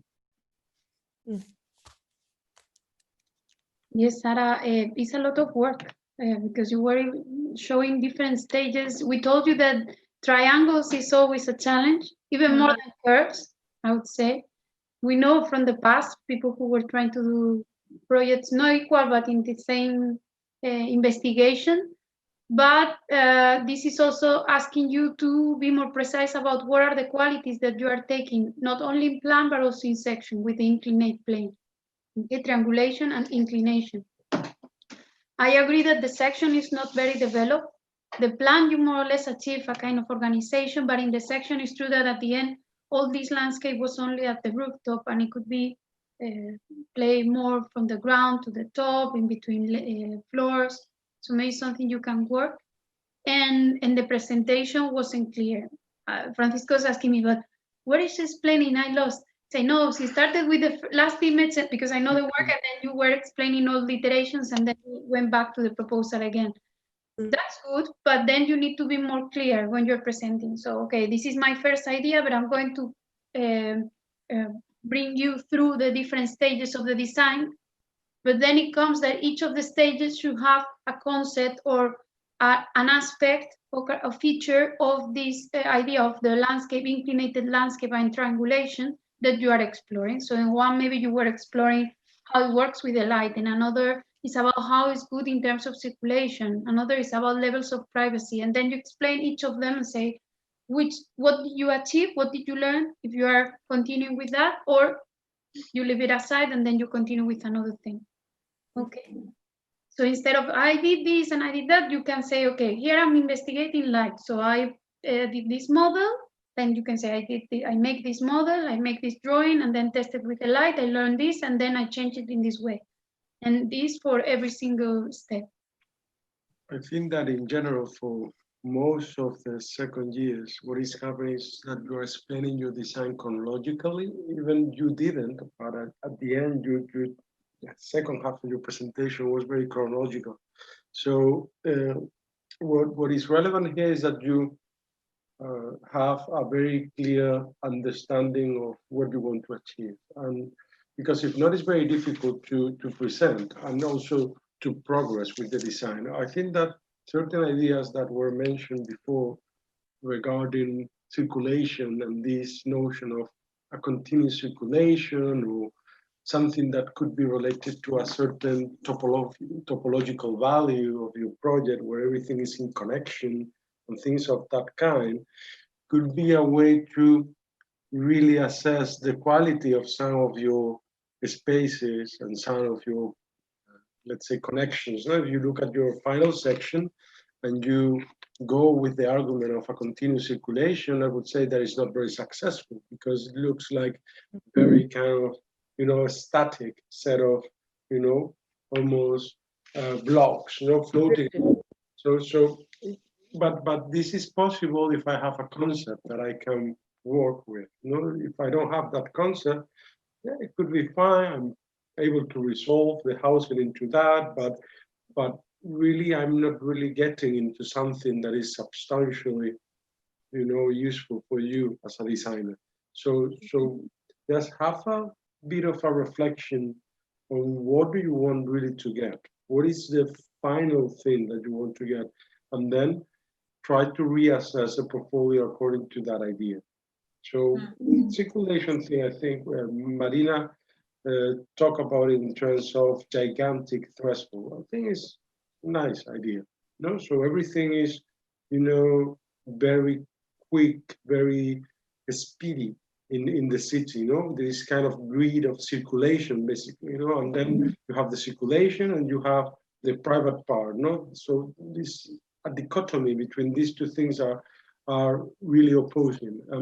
Maybe you can work with this as a third kind of condition. It's not the block as something extremely static. It's not the grid as circulation. It's the in-between transition of these two realms. So I don't know. That could be a concept. I'm just suggesting something that was coming from your design, but could be something else. And with that, then you can reassess everything that you're doing.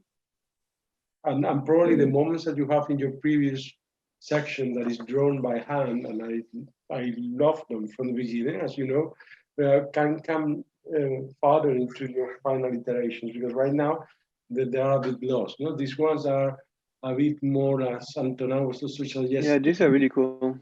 Oblique, kind of quality of it. So that imply probably this continuous circulation, this continued conversation also between spaces, because they are looking to each other in kind of interesting ways. So I will keep the quality of this and probably work with that kind of idea. Yeah. The idea that you get into this block, but then to get to your house, you need to go through 2 gardens and 5 ramps. That could be one. Force you to see other neighbors, force you to see other things, and then you get into your house instead of maybe taking an elevator. And I like how in this drawing there's a logic, like a formal logic, but a huge variety of spaces. Like it's really amazing, because you achieve clarity in the architecture, but at the same time you have all these different viewpoints and different scales, and I agree with Francisco. That's probably the best. Like the best concept I've seen, it's like it's really clear in that particular sketch. Okay. Yeah. Okay. Thank you. Thank you. Thank you so much. Thank you, Sarah. Thank you for your work. Okay. Daphne, are you Hello. there? Yeah, I'm here. You're always there.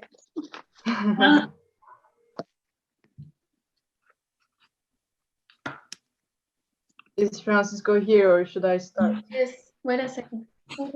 Okay. We went to take some. Where are you taking? We are waiting for you. Okay. He's sitting something. Okay, so I don't know if I should close my camera since the internet is not really good. For now, we can listen. Yeah. Okay. All right. Okay. If not, I will let you know. But yes, it's okay. Thank you. The light is very. Okay, I'm sharing my screen. The document. Okay, share. Full screen mode. Okay, so with the initial Daphne, model, here is happening the same that happened to Mia, that we can see 2 black squares in the. No. Okay, so wait. Is it better now? No, now, Yes. now, yeah. It's, I think Okay, great. It's you, in fact, it's the participants, you know, the list that show up in the right side. Okay, good. Yeah, so with the initial intuitive model, I explored stacking and accumulation, how the vertical aggregation could be a high density living space, since it's really important to keep in mind that the Cerda blocks in Barcelona are high density blocks. So we need to find ways in which we can offer the same amount of space to people and introduce more communal spaces, I think. But I felt that this verticality would create gaps between the ground floor and the highest floors. So I tried to find ways in which I could somehow replicate the ground floor and keep the link between the highest parts of the building and the lower spaces. So, and this idea found its correspondence in big horizontal platforms connecting each upright structure with different levels. So here, this is the first iteration, but the problem with the first iteration was that the blocks weren't really nicely connected. And also the cluster, the composition of cluster wasn't good enough because light couldn't enter to some of the units which were stuck in the middle of two other units. So then I found a way to connect these blocks by introducing connection lines, let's say. Yes. And then for the third iteration, what I did was to have three, so as you can see, the platforms are concentrated on one side, so that on the middle we could have open shared areas.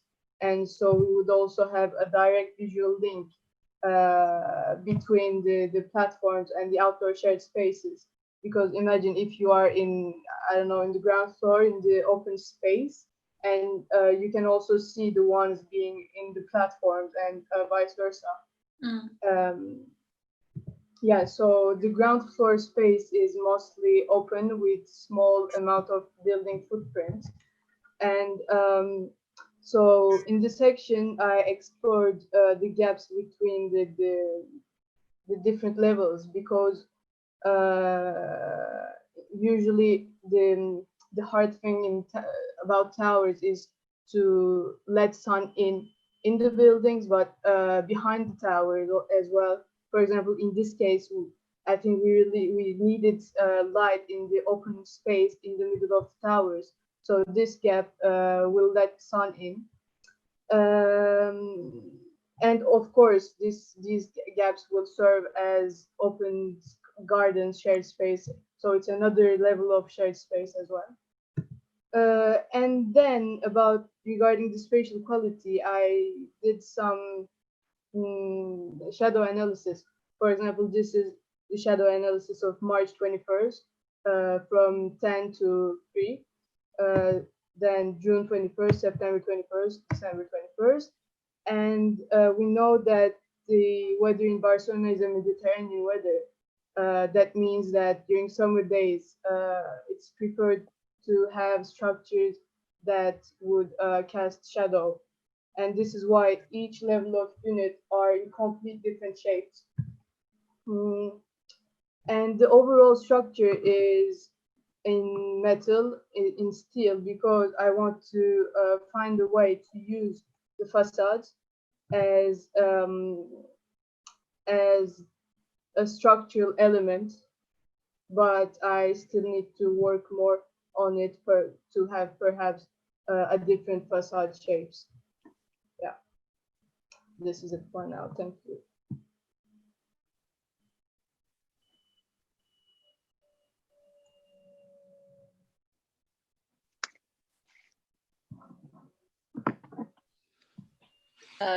I want to mention that I really want to congratulate you on the craft of your models. They're really, really nice. They're also really well photographed. I think it's a really sort of delicate project like literally the first model that you had on that was with steel and plaster, I'm guessing, or yeah. Oh, it's steel and clay. It made me like really think a lot about weight and about balance. As like a quality that you are showing with this building that I don't think you mentioned at all, that I think that would really, really add to your project, because it's really strong and it's really nice to see it as well. Another thing that I wanted to sort of ask you is that you talked about how at the beginning these blocks were very separated, but then you decided to connect them with this sort of slab that you have. And I'm just wondering, like, have you thought about like what are you connecting and why are you connecting? Because I know that usually connection is something that like might seem appealing in a building. It's something that usually people work on, but I don't think you mentioned why are you trying to connect, or what are you trying to connect? I don't know. Yeah, because usually connections are good spaces for creating communal and shared spaces. I think this is the main idea.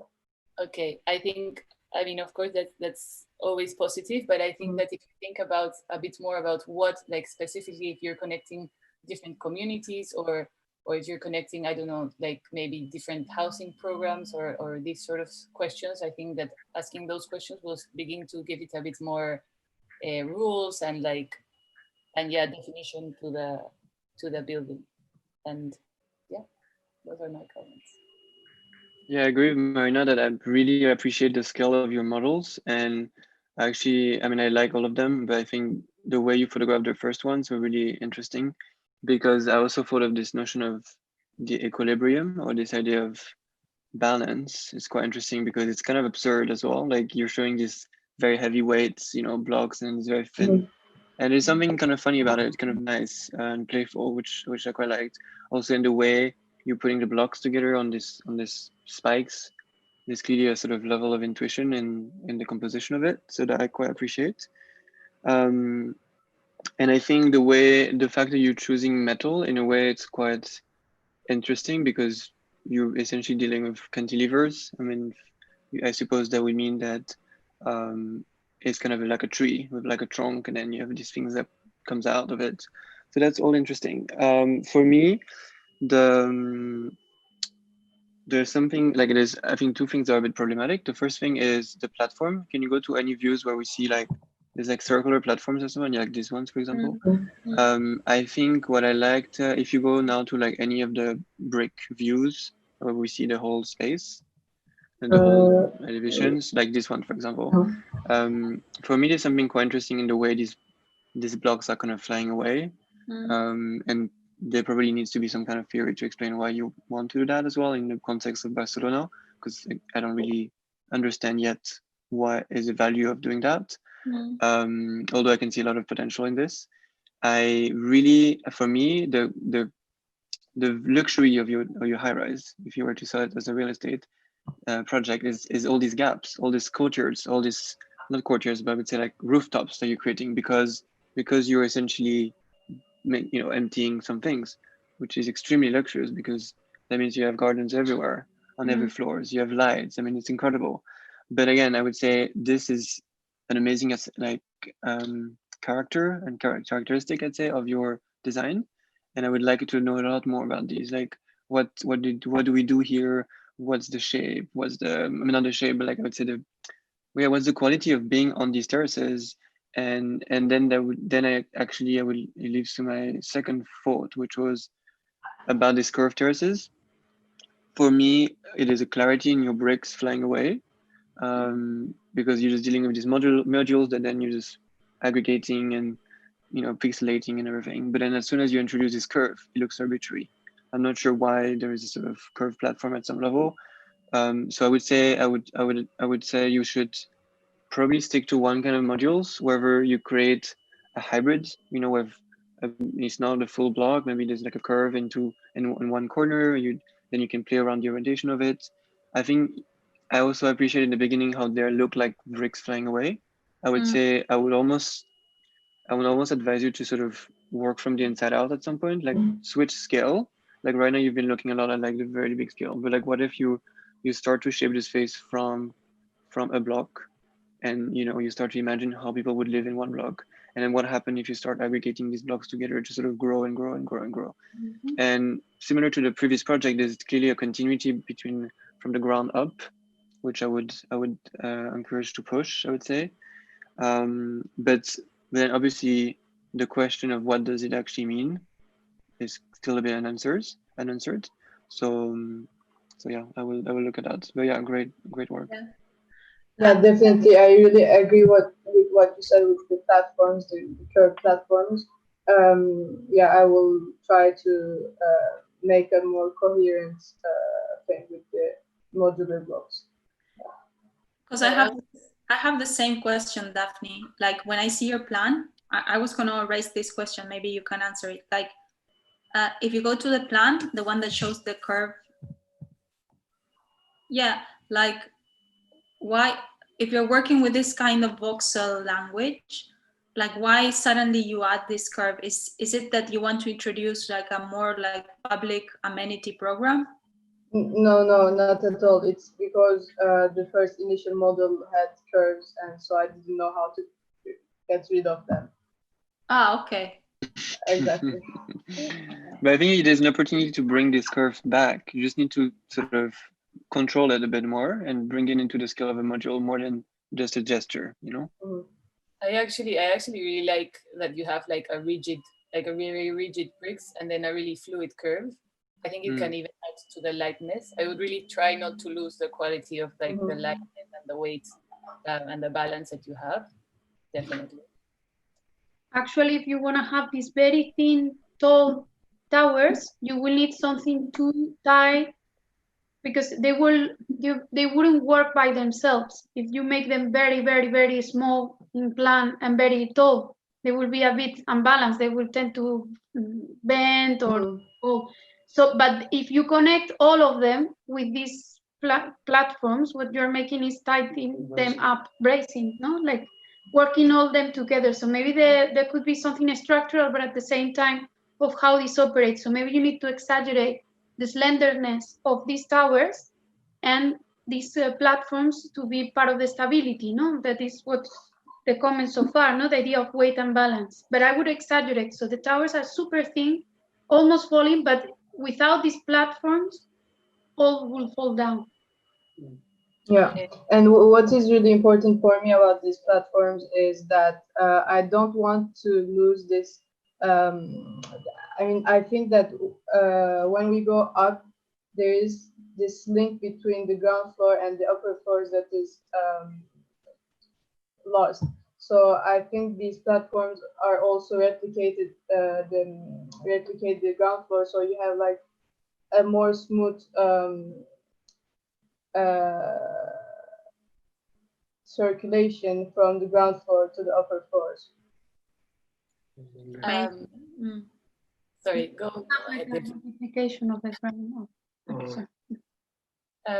I just had like one more question actually, which is why is this in Barcelona? Like, I think there needs to be a more like a further connection into like why is this built specifically in the city, like the reference to the block or the relevance to the context or some social aspect. I think I know you're gonna do this later on, but I would start questioning it because at the moment it's quite abstract in a way that it could almost be anywhere. And you could also work with that, but you really need to think about these sort of things. Yeah, if you go back to the section, I have one last comment. I don't want to forget it. I think the richness, I mean, I think there's so much more richness in this section, like in the sense, I like this idea of like vertical housing, like thinking about, you know, individual housings that are not only like one floor, but can also be like 2 floors and have double height, like small houses that you kind of stagger vertically. And how this does this kind of porous terraces or whatever you want to call it in between the houses. I feel like I feel there's more potential to that in the sense that not everything should kind of be open and like be proposed as like an open terrace, but maybe you could also start enclosing some of these spaces in between the housing and proposing some kind of like, you know, more like still public program, but like have a differentiation between like a public program which is like enclosed and interior and something that is an exterior. And then you could start populating that with like, you know, maybe you need to define a bit better the living conditions, and there you could create like pockets of some kind of special amenity or yeah, like some kind of program that can be connecting like the two houses, the one at the bottom and the one at the top. So you kind of start doing this kind of collective living, but in a vertical way. Yeah. As a reference, I just thought you should look at 56 Leonard Street. It's by Herzog & de Meuron. It's a skyscraper in New York, which kind of deals with this idea of cantilevering out and creating, as Delphina just mentioned, this idea of like vertical housing where it's genuinely just like houses on top of each other. So you can actually, when you look at the building, you can actually read it as a set of basically houses on top of each other instead of one skin, you know, which is a strong move, obviously. Can you repeat the reference, please? Technically challenging. It's Herzog & de Meuron Architects, and it's 56 Leonard Street in New York. The difference, and also you pointed out before, Antonin, is that this is more a sponge, whereas you have this kind of gaps and openings that they're very radical. No? Yeah. Quite common in some cases of 2, 3, 4 levels, open air. You don't know why you need them. It's basically lost real estate. It's beautiful. It's very hard. It's a lot of money. But I don't know. Yeah. You're going to put there gigantic trees, or you're going to be playing. Yeah, you can put a forest there. I don't know. I don't have any idea why you. And then you need to. I mean, we forgot some quite key thing about your project is the vertical circulation. Like, how do you actually go there? I mean, do you need a helicopter? Like, what's the way? How do you access these floors if you don't have a core, basically? So I'm not. Maybe this is where your pastoral mentioned. Probably this is the most intriguing part, or one of the most intriguing parts of your project, and you should keep it. But we need to understand what it offers to you, because if not, it's a bit arbitrary, and it's very difficult to move forward. So we need to make these decisions with a bit of more clarity on what you want to get from them. So I mean, the same applies to everything, but particularly to the gestures that you are more confident with. No, this kind of a slender quality of the design, this lightness, this kind of radical porosity, all those things. They need to be supported by an argument, by an idea of the architecture that you want to get. That it applies to Barcelona for sure, but it also applies to an understanding of inhabitation. That is the one that you want to propose for this project, and it's not applicable for any other design. So we are, I think, all talking about the same kind of thing. No? In the case of Herzog & de Meuron, what you have is terracing, no? But here you have something else than that. It is true, you have the terraces, but you have something else. And that else is the one that is going to make your design exciting. You need to have a bit more of thinking, you know? It's not only, the making is very good. The models are beautiful. The drawings, some of them are suggestive. I would say that the section more than the plan, but we need to tie these things together with a stronger concept. That's all. Well, there's another project by Herzog & de Meuron that is this very well-known parking lot that we visit in Miami. That has this distance between 11, between the slabs for the parking, so you can have a look, because maybe, I don't know, could be that you have a parking up, or even some of the platforms could be a parking. It's a vertical parking there in Miami. Maybe you can have a look, because there's a big distance between slab and slab. Yeah. Maybe sometimes you have more closer, or maybe closer to the ground, you have more differences because could be for parking, and maybe when you go up, it's more tight with housing, like in the Marina Towers in Chicago. I don't know if you know this circular building that they have I think it's the first 40 floors or something. I don't know how many floors is for parking, and then the upper part is for housing. So maybe you can think about, okay, the congestion, that is something that happens in Barcelona with a lot of traffic. Maybe I bring it in part of my building and then the housing is on the top. Very funny that Antonin is very dark. And Marina is Yeah. Yeah, there's no light anymore. I need to go and switch on the light. It's winter.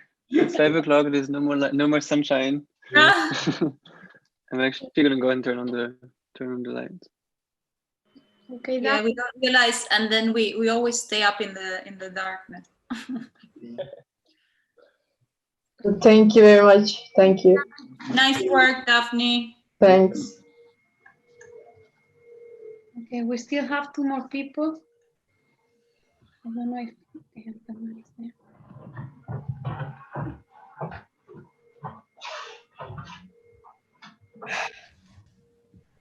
Where is Michal?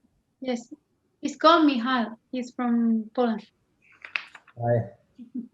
Wait a second, Antonin is coming. San Francisco, where are you? Venga. I'm back. Yeah. Antonin, for how long can you stay with us? Until 5:30 your time. 5 your time. So it's 4:15 for you, no?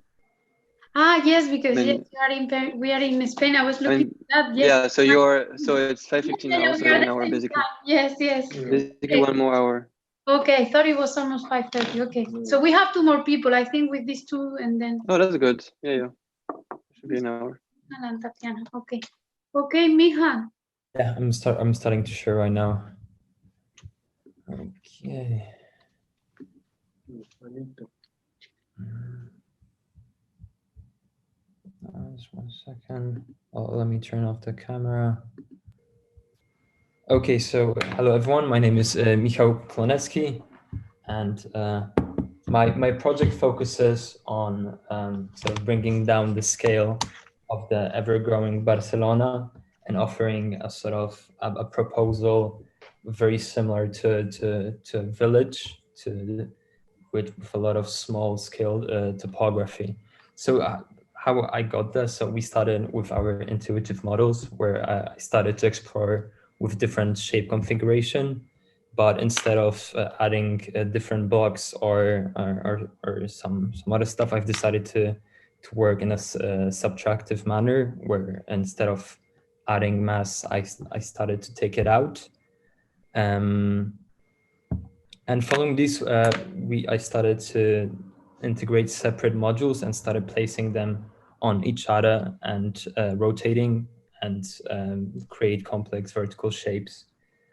So in the first few models, I was focusing on a few sort of things. Or after finishing the first models, I've decided to focus on a few aspects. I've definitely wanted to explore the idea of a very small scale unit, a very light unit. And because of that, I've decided to work with prefabricated panels and with concrete, very thin panels. I've also wanted to work with modularity. In my project, I have 52 separate units, which overlap and interlock one another. And in a few my first models, I've explored the idea of this sort of interior open garden courtyard that I will explore later.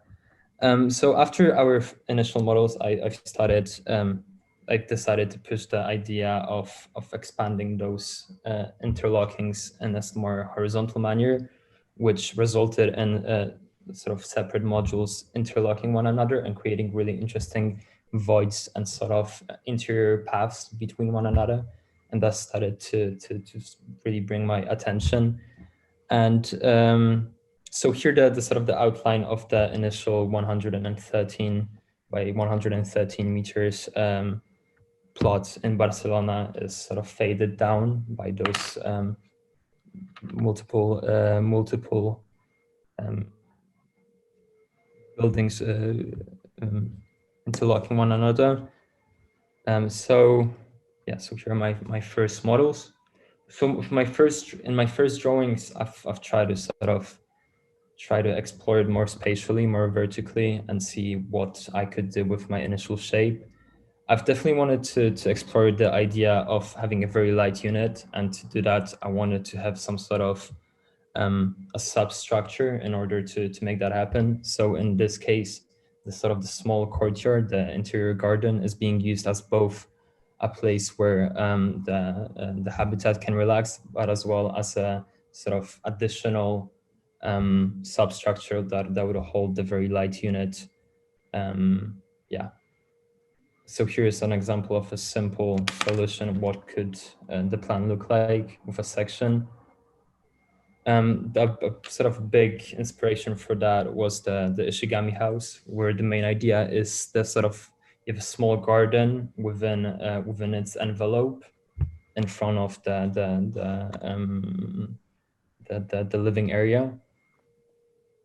I share a few sort of top views and perspective views of my initial sort of Rhino models. Another reference that really helped me to push my project was the house done by Sana in Kyoto, where sort of 10 separate units are joined by sort of modular rooftops, creating a series of internal pathways and internal gardens. So I've started, because I've wanted to work with very thin, very light units, I've decided to explore with casting, but unfortunately I couldn't work with concrete, so I started to explore with plaster. And my first exploration was the finish of the plaster and how thin I can go with the thickness of my model. And the thinness that I've gotten is 0.4 millimeters. So as I've mentioned before, Boşuna değil çünkü ben presettled status almaya çalışıyorum. O da şu 5 yıl boyunca hiç vizesiz girebileceğim. Sonra 5 yılın sonunda bana settled status verecekler ve hayatım boyunca vizesiz girme hakkım kazanacağım. Yani diyorlar ki eski Avrupa vatandaşı haklarını korumak istiyorsa. Daphne, sorry, you're unmuted. Yeah, okay. So as I mentioned before, the sort of the substructure for the whole unit concentrates in the courtyard. So we have a steel frame that then is covered in the concrete flooring and prefabricated concrete walls. The courtyard, however, I think that I'll try to push the idea of making it from terracotta, and making it from terracotta in such a way that you can have plants inside. In order to do that, you would have to need some sort of openings to allow some light inside the courtyard. So here's a next sort of iteration of my floor plans, and a sort of a quick diagram. Sorry for the edgy arrow, which explains why the sort of we get this sort of curved envelope. It is done because my project is, you could say, it's a low density project, but in order to make it sort of a housing that makes sense, I had to densify it quite a lot, so there is not a lot of spaces between the different units, and quite often units block a lot of the sun that would normally get to the inside of the house through different windows. So what I've started to explore is having this sort of concave envelope that the light would sort of, which would allow the light or more light to get in. Yeah. So for my final proposal, I have a selection. No, not selection. I have a. So it offers 48 separate units, which offer 168 single bed apartments for now.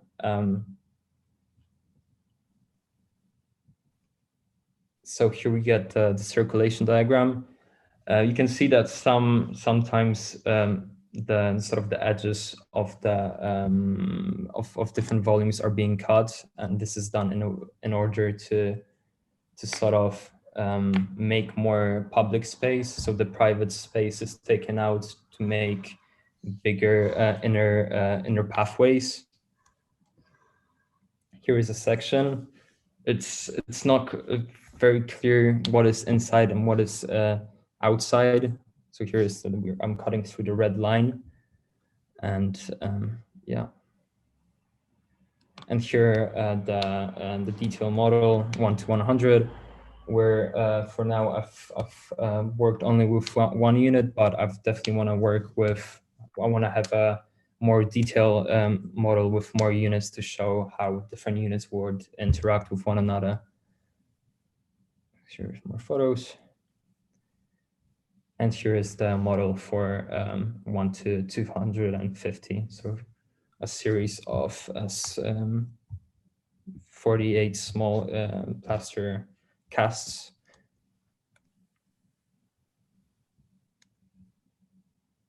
And this, yeah, it's my last slide. Thank you. Can you leave the presentation? It's a PDF, like with Yeah. a small still. So if there is someone who wants to ask you Don't something, remove it. No. Should I go to the first page? Or No, just to go on a plan, maybe like this one. full window. Yeah. So, can I start? Yeah. So Michelle, I mean, congratulations. I think it's really well thought, and I like the clarity of your presentation. Although, so there are a couple of points. I think I really like the argument you're bringing because it's very, very simple, very clear. This idea of small scale, breaking down the scale of Barcelona. I haven't heard why we need to do that, but I know why intuitively. So I think that's a really good thing. But I'm missing kind of the formal explanation. So I understand you're doing basically two main moves, which is one is to cut the corners in some areas in a curve, which is quite important. And then the second point is that the one on one side of the elevation is curve on the floor and the ceiling and the roof, right? Could you explain again why do you think these two design moves are important for you? Okay, so the first one, the sort of the corners being cut, this I think it's very important for this project is because that you want to densify it as much as you would probably can to make it work, and that results in very sort of dense and very small pathways, which when you sort of cut and the corners, you allow sort of you take the private space of the separate units and give it to the to the public space. And I think this could create very interesting interactions, sort of neighbors having this sort of common corners and meeting at the corners. I haven't explored it enough yet, but I think because I think there is potential in it, and I obviously really like it. But I just feel like just when you look at Barcelona itself, it's already doing that. So I think it's, for me, it's just a reference of the Barcelona grid, but you're adding this curve, which I think, again, as you said, kind of resonate with the interiority of that thing. But for me, there's a lot. If you're doing something like this, there's a lot to do with like cutting the corners is a very big move because, you know, if you were to do something like that in Barcelona, you don't quite see what's going to happen. You're creating a public space in here, which you're trying to sort of multiply all over your building in a sort of it's like a homogeneous, you know, you're kind of adding it all over the place, yet you're still following a kind of grid. So I kind of like this. I'm just missing that sort of explanation for that. And then what about the facade? So in this case, I would say that this sort of the second option would work a lot more and would make sense for definitely for the lower units, the ones located on the bottom floor, because on the images you can see that in some cases they get barely light, get almost no light during the day, because of the sort of vast amounts of different units on the same level. And I would think that this would sort of allow the units to get light inside in a very But sort of. can you show like where exactly? Like what do you mean? What do you mean when you say there's going to be more lights? Because you're cutting the corners, so basically you're making the light arrive. The light would. Can you see my mouse? Yes. Yeah. So Okay, there's so you're cutting corner. Yeah, but then what about this? If you're saying this is for light, okay, but then what about this corner? Sort of. I About, would with some sort of device that would reflect, and then some transparent window. Francisco. This sort of inspiration. Nuria showed me a project that they did a while ago where they did this really smart thing. They have this concave wall, and they get the light inside by sort of having a small sort of small opening in the roof where the light follows the concave. Right. No, because I think like, I mean, I'm not criticizing it. I think it's really great. I just think these, you need to sort of formalize this a bit more.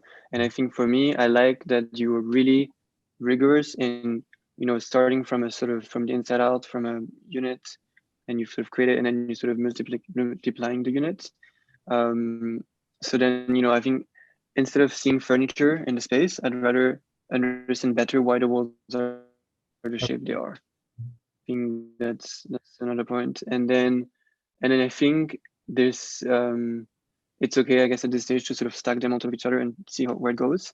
But there's obviously clear issues on like structural issues, and there's a lot of things that I think, especially when these are floating, this is where I think it's kind of confusing. So can you go to like your model view, where we see the axle? Yes, sure. The model view. You mean this or the one before? An axle, like at some point, not before. As in this one, for example. This one was one of my first iterations, so I'm not sure if I should have put it in my presentation, but it has a lot of mistakes that shouldn't be there. No, it's fine. It's just like I just think like these things are really nice and really interesting, and to create like a moment. And I think in a way you're creating this long sort of circulation space, and then you sort of stop them by having these squares, like these mini squares everywhere. But then once you got to on the ground floor, it's really clear. When you get to the several floors, then it doesn't look as sort of rigorous to the logic, especially in that one, for example. Like there's loads of moments where I've seen some of these floating like in space.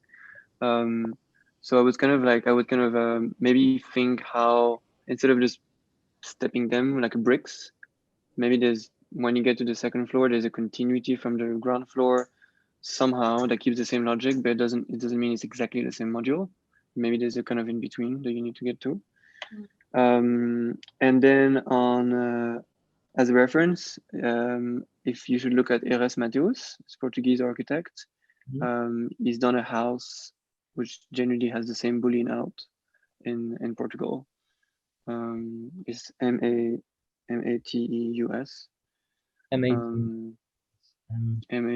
Mateus, yeah.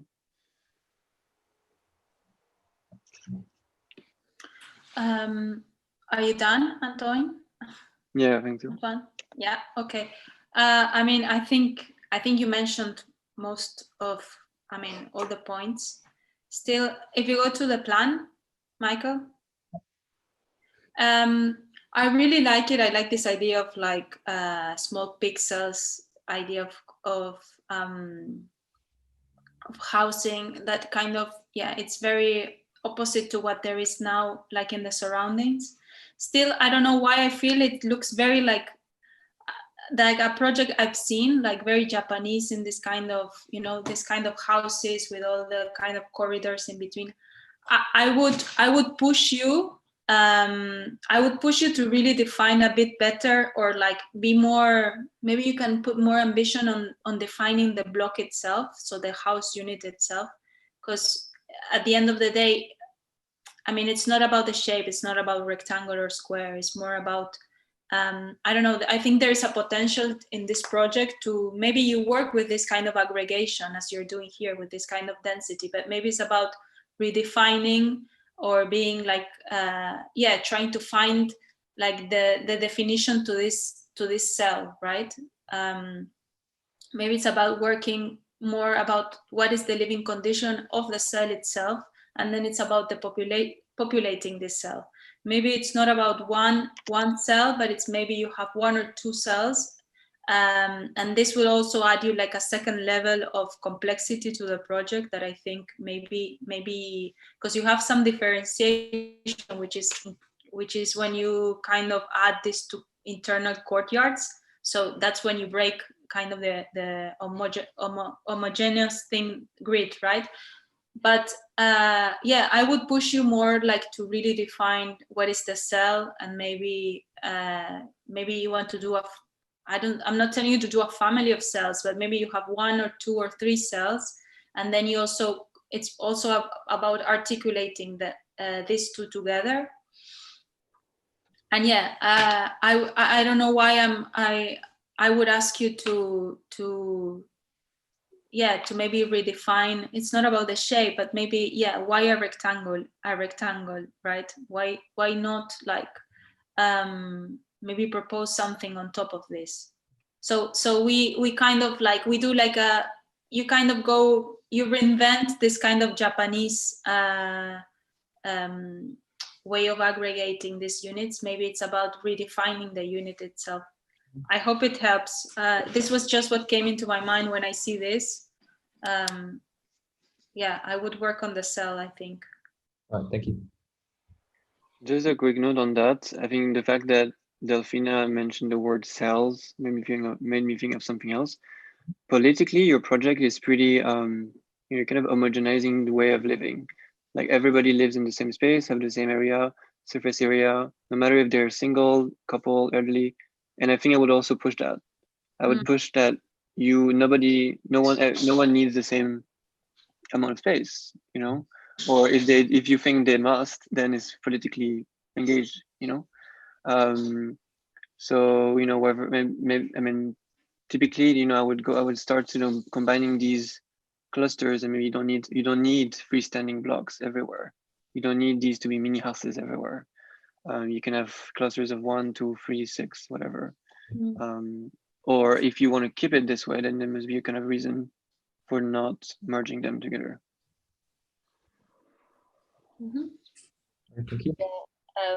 I was just gonna again say like congratulations on the precision of the project. I think it's like extremely precise. I think you're thinking about like a lot of things that maybe at this stage a lot of people wouldn't think about normally. But I do think like now that you've done that, you can sort of like look again back into the big picture of the project and see what it's doing.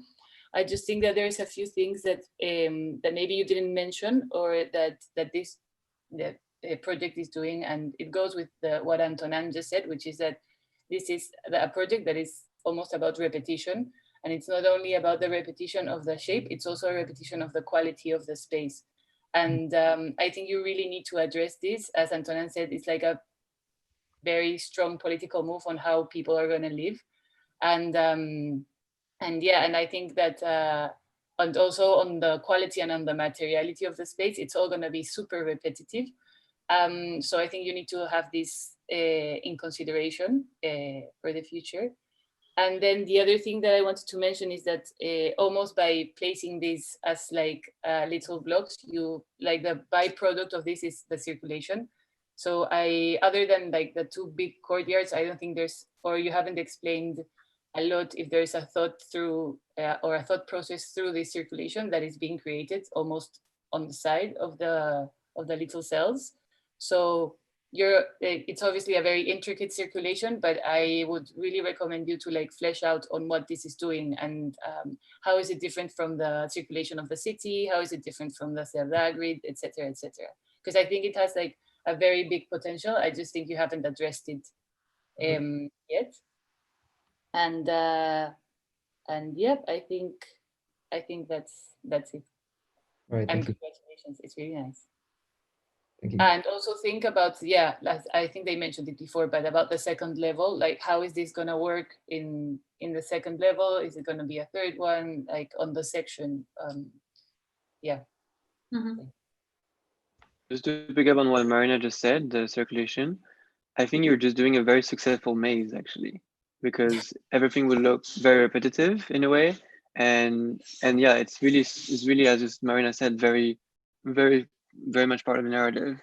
So I like that you haven't sort of made a master plan already of these massive avenues and everything, and you're sort of really sticking to your brief, which is to make small scale housing in a big scale city. But I think there should become a kind of glimpse of when you experience the space, of how you orientate yourself. And perhaps this has to do with the way you cut corners, the geometry you're putting, the sort of places you're putting these cuttings. Perhaps it has to do with the way the light sort of falls into the space. But yeah, really good work, thanks. Yeah, I just thought of one more thing that is about the cutting the corners and about repetition. So you're sort of repeating what's already happening in the grid with the cutting corners, but inside, maybe with a bit of a different shape. So it's almost like the repetition of what's already happening outside, inside, with a lot of repetitive modules. So I don't know, that could also be interesting, like creating the same quality of space that you have outside in the urban scale into a smaller, like really small housing scale, which is again, like it really works with your brief. Yeah. And in a way, like this, I kind of want to see, I want to almost like the only diversity in your project is the circulation space. Like all the blocks look the same, but then there's an infinite amount of different circulation space in terms of types. So, you know, sometimes they're just purely circulation, very, very narrow. Sometimes I see like a whole square. I think the circulation, weirdly enough, are almost the most interesting parts, even though it seems like you haven't designed it, kind of an afterthought. And another reference I can give you, well, it's a Spanish architect which has this kind of housing and then this kind of language of the squares. He also like then you can also work on the facade, or like he has this kind of articulation between the facade and the plan, which is, I mean, it's very from the 90s, but you can look at it. It's called Alberto Campo Baeza. I don't know if you've seen him as a reference. Sorry, Alberto Campo Baeza. Campo Baeza. All right, thank you. And then he also has this idea of bringing in light. You can also study when you start studying the cell, how you want to bring light. So it's also about articulating the different planes of the unit itself. He has a lot of articulation also on the unit of the house, which I think maybe can bring you like more richness to the unit itself.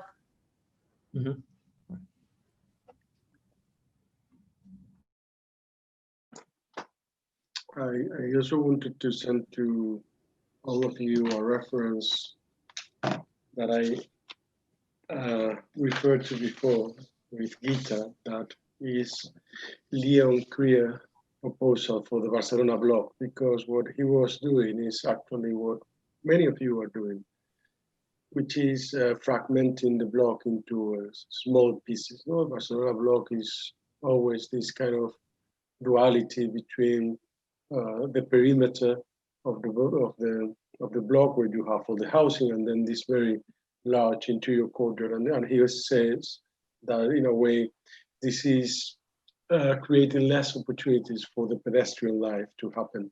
So he's decided to do something similar to what you're doing, Michal, and something similar to what Gita is doing. And I think that you should have a look at that proposal, and also to the thinking that is behind it, because it's also conceptually quite strong. And there is also this other reference that most of you should look at, and it's the Super Manzana, that is something proposed by Salvador Rueda, that now the two of them being implemented in Barcelona. And it's again related to this bringing back the pedestrian life. So many of you are, in a way, privileging this kind of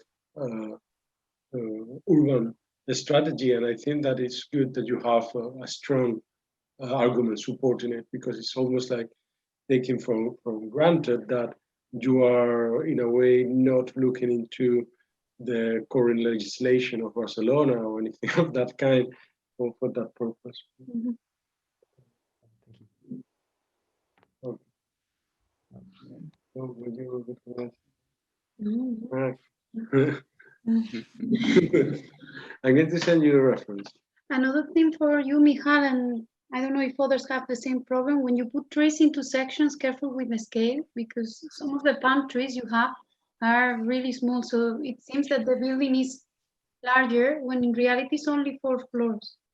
No? So careful when you put scale of people, furniture, even trees, because it gives you the scale of the proposal.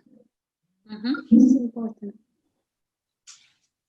Maybe it's misunderstood. Maybe it looks like 8 floors and in reality it's only 4 floors. So it's a village, as you said, and some of the trees are smaller than 2 floors. So careful with that.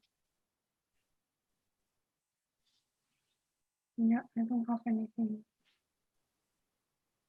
All right, thank you. There's a lot of good points. Talk in the tutorials, because there's something about the model we can talk about. Okay. Okay. Okay. Thank you. Thank you, Micha. Okay, so we have the last one. I think it's that Tatiana is already there. Yes. How are you? Good, and you? Good, thank you. Let me just go ahead and put this on. Oh.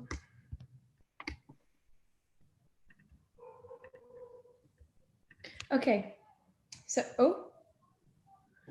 it's not letting me share my screen.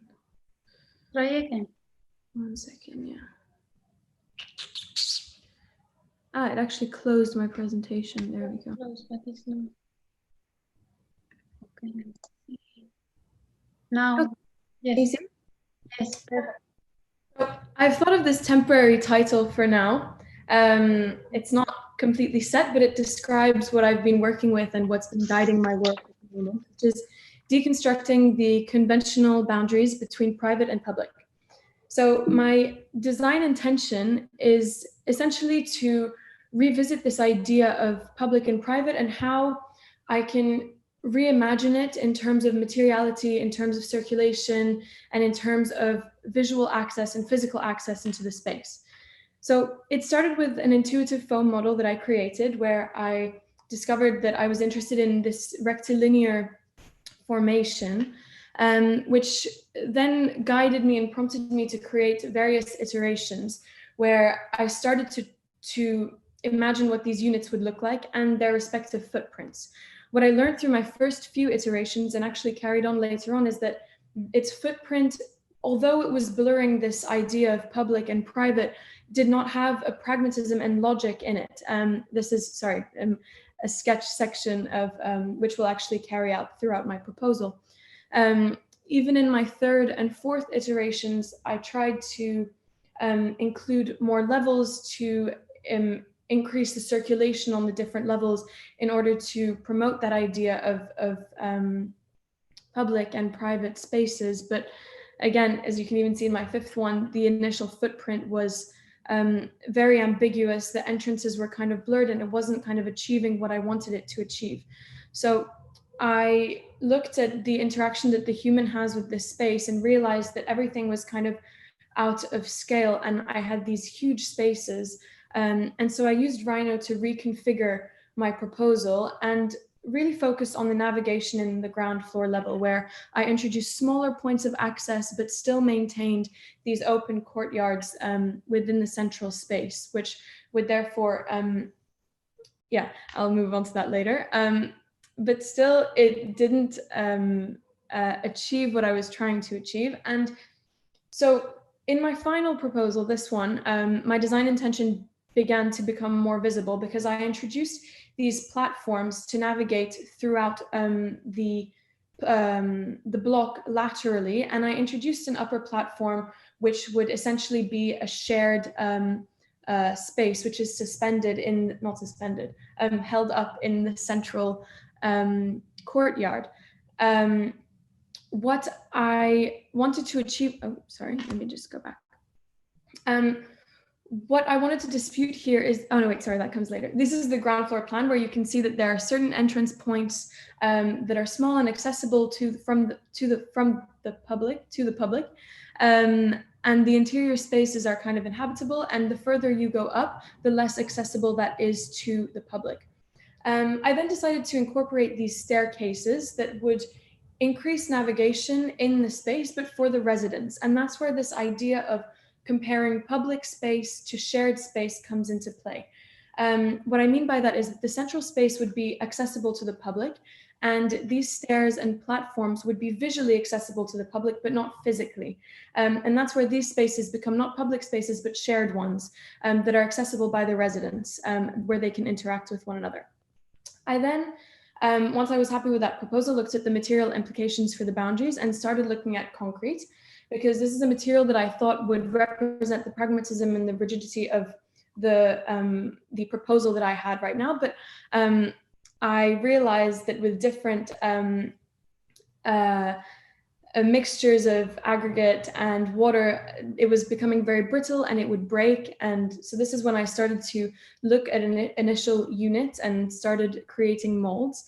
And I decided to not entirely discard these broken units and kind of celebrate them and create these different compositions using these units, and realized that there are some very interesting textures, very interesting kind of crevices that are included here that I actually implement later on as part of my proposal in relation to public and shared spaces.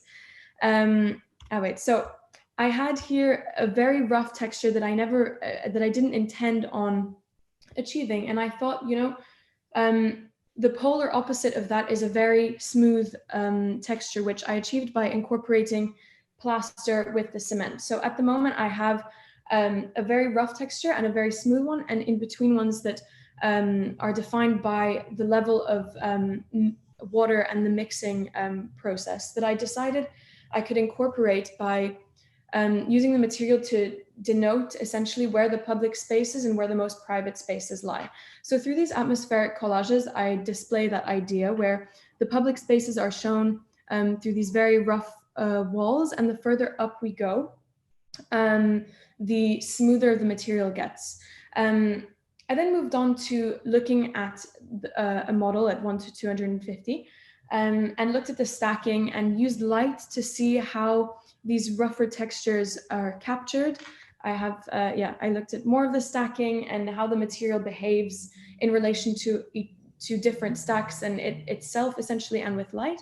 I have some light experimentation that I included as well, where we can see all of the different shadows that are created, where the light is captured and where it kind of travels. And moving on from that, I created a 1 to 250 concrete model, which I realized the top platforms were the thinner circulation platforms were very brittle and kept breaking, but I still went through with it, and included some more detailed elements at what would be a more or less, for example, here and here, a human's point of view.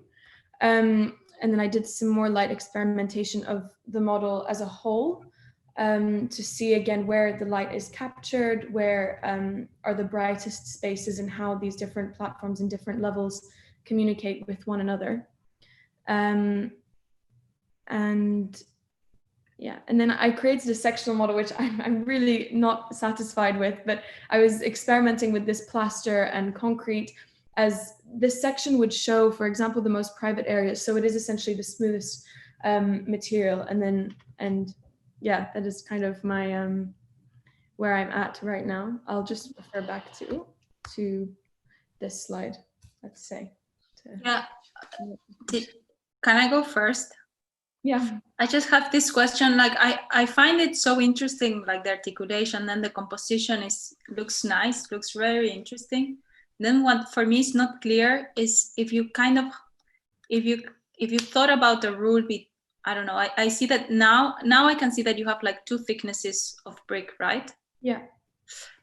does that, so basically what is the interior, what is the exterior? So are you thinking that the interior of these blocks is basically where the living condition happens? Yes, there would be some enclosed public spaces, like sorry, not public, shared spaces, but I haven't gone into detail in terms of program just yet. Yeah. Okay, I see. Form. Yeah, I think it's interesting to have this kind of work with different thicknesses. So, you know, yeah, okay. No, it was just a question I had. Yeah. So I know that you're not working with programs still, so I don't want to go into the program. No, I mean, so what the thinner slabs kind of represent is space that would be occupied perhaps as a platform that people would walk on. They would create terraces. Overlaps would also create terraces, spaces where people can congregate and kind of interact with one another. And in that sense, they'd be shared spaces and not necessarily public. Mm-hmm, mm-hmm. And everything is interconnected? It depends, more or less, but there are some, this idea of having separate blocks is not what I'm kind of going for. There are some units that overlap with one another, but there are also some that don't, for example, come in contact, like in these areas. Mm-hmm. Not everything is interconnected necessarily, but actually I should note that.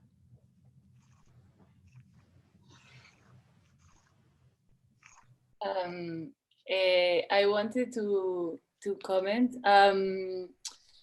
The first thing that I thought when you said like deconstructive conventional boundaries, I immediately thought, okay, what's this convention, or what does conventional boundaries mean for you?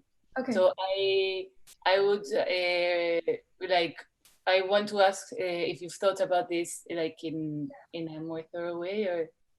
So what I kind of at the start I just mentioned. So what I imagine by conventional public and private boundaries are, for example, you know, very it's delineated by structures, by walls, by windows, by doors, and what I propose in my design is to separate these through materiality and through levels and through visual access.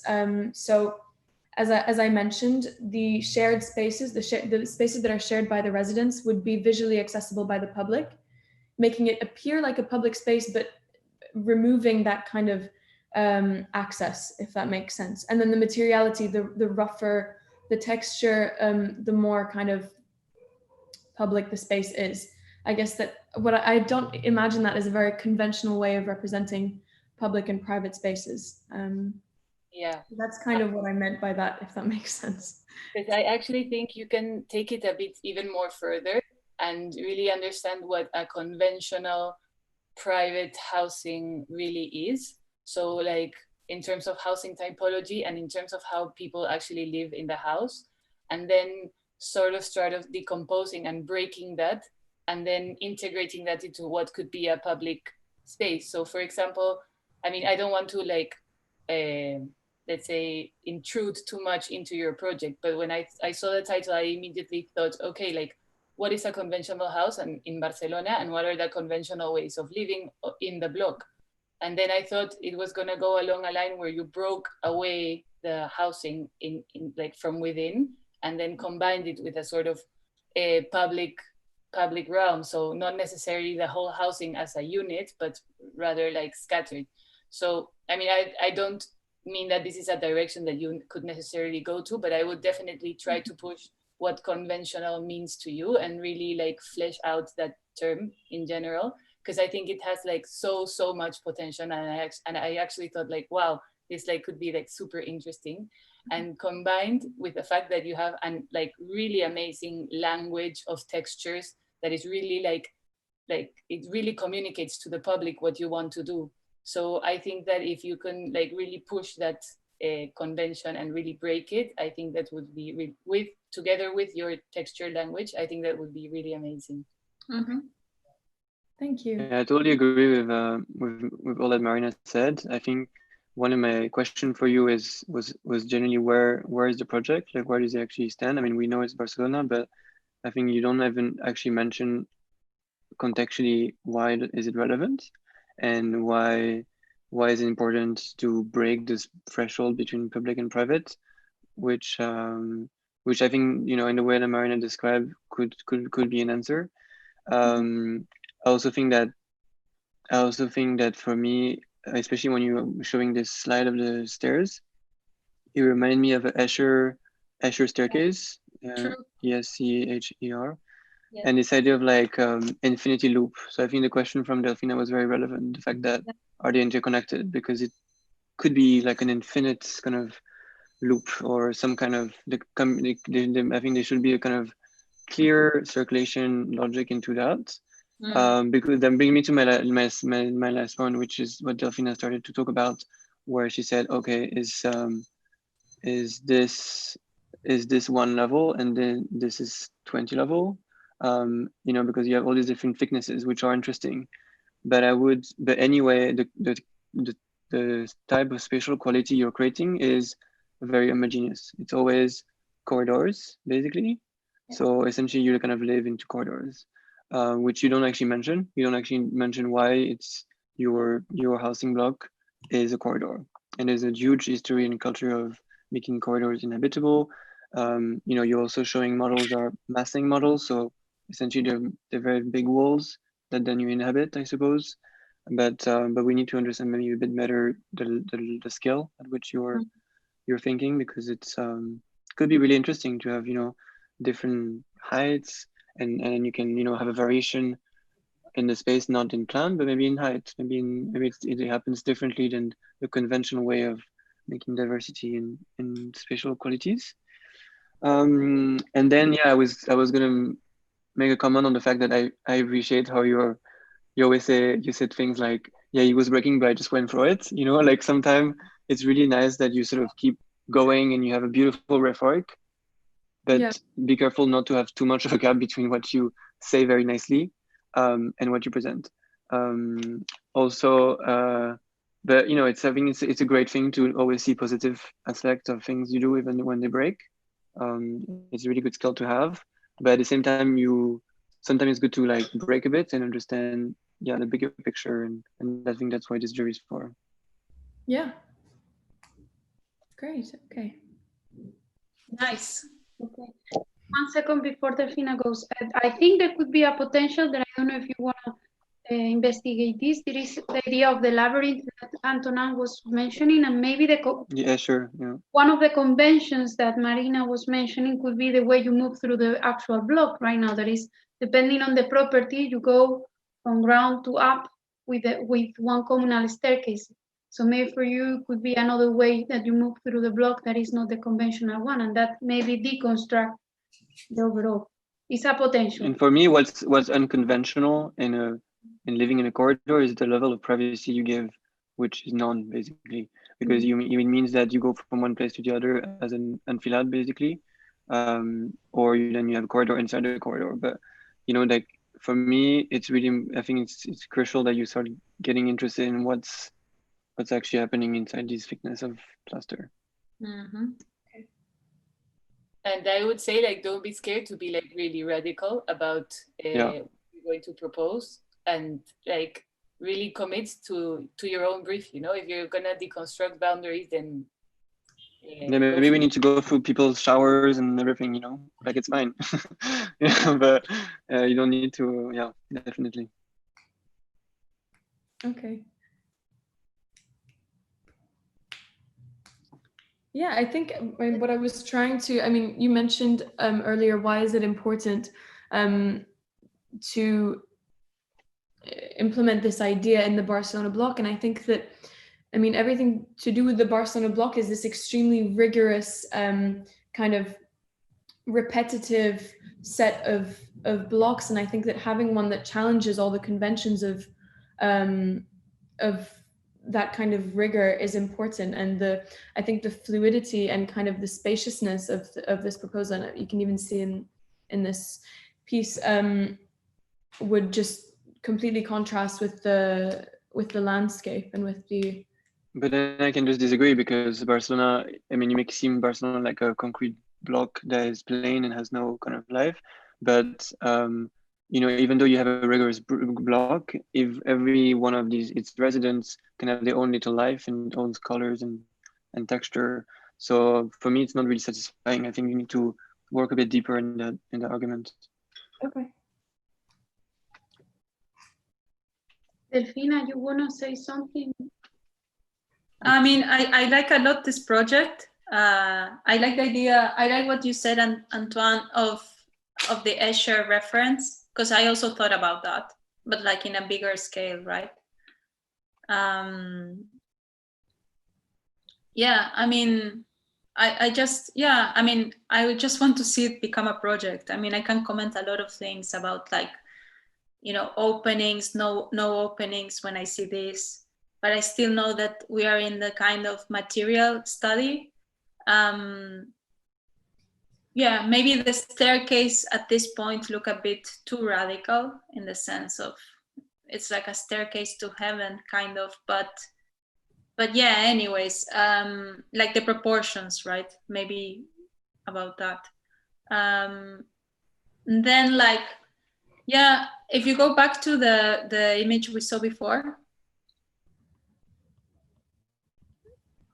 Which one? The 3D, the Rhino one. Oh, yeah. This one. Mm-hmm. Maybe, I mean, there's some points of like, maybe that the project needs to get more real, which is like, for example, you're proposing this like terrace at the top, which for me looks a bit, I don't know. That's why I thought I asked you if that proportion was, if we would have program inside, but then I see that you're just proposing that like as a pasarela, right? Yeah. Yeah. Maybe there are some things that need to be adjusted. Maybe if you want to have a pasarela, the pasarela maybe is thinner, can be long, but it becomes thinner, and then the staircase is maybe also. So you start to work with different proportions, right? Yeah. One thing is the proportion of the unit itself, and another thing is the proportion of this circulation. But everything is in relation to like a metric rule. Yeah.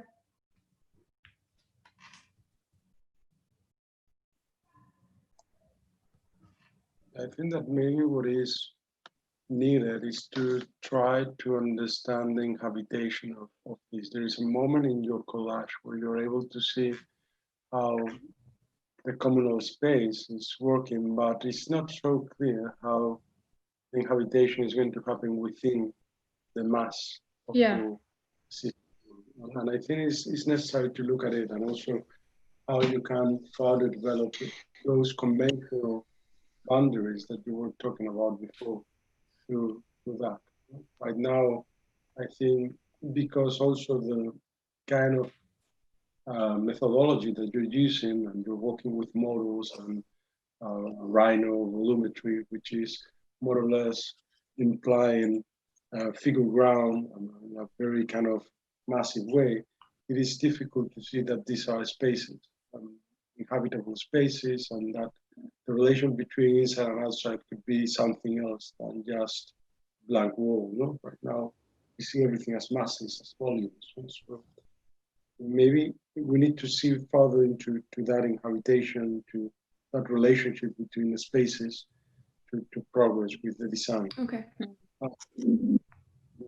Well, something that reminds me in these views is when I don't know if you've been in Berlin, or I went there many years ago when I was a student in the EA. We went for 10 days and we were walking in part of the city where during the Second World War, some of the blocks, so in Berlin, there were these big blocks that were distributed along the city, similar to what happens in Barcelona. You had these repetitive blocks where the housing was located, the Berlin block. And then during the Second World War, similar to London, it was bombed. So some of the blocks were cut, like some of the blocks were not complete, like corners, whole sides, especially the corners, no? That maybe a house was half falling down and then they turn it down.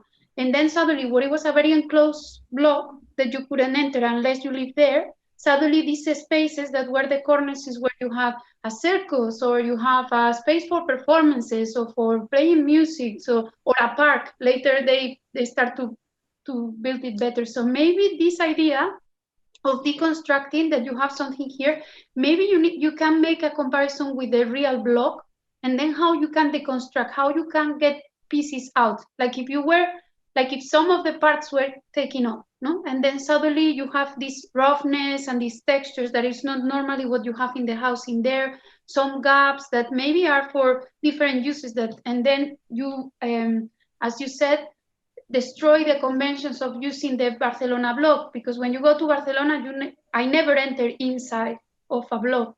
Like you cannot enter I enter, but not like a regular person in the city, no? You cannot, you walk and then you have to walk all these long distances. That is the full block, no? But maybe in your case, you're talking about these penetrations, but instead of others that are doing the maze for you are maybe big gaps that you get rid of.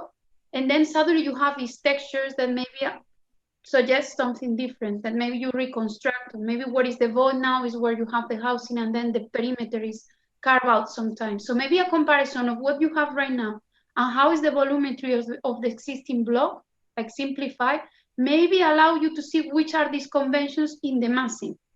And then what everyone is asking you as well is to do this breaking of the conventions in the scale of the house or in the scale of the bar and the circulation. That is a smaller scale or detailed scale.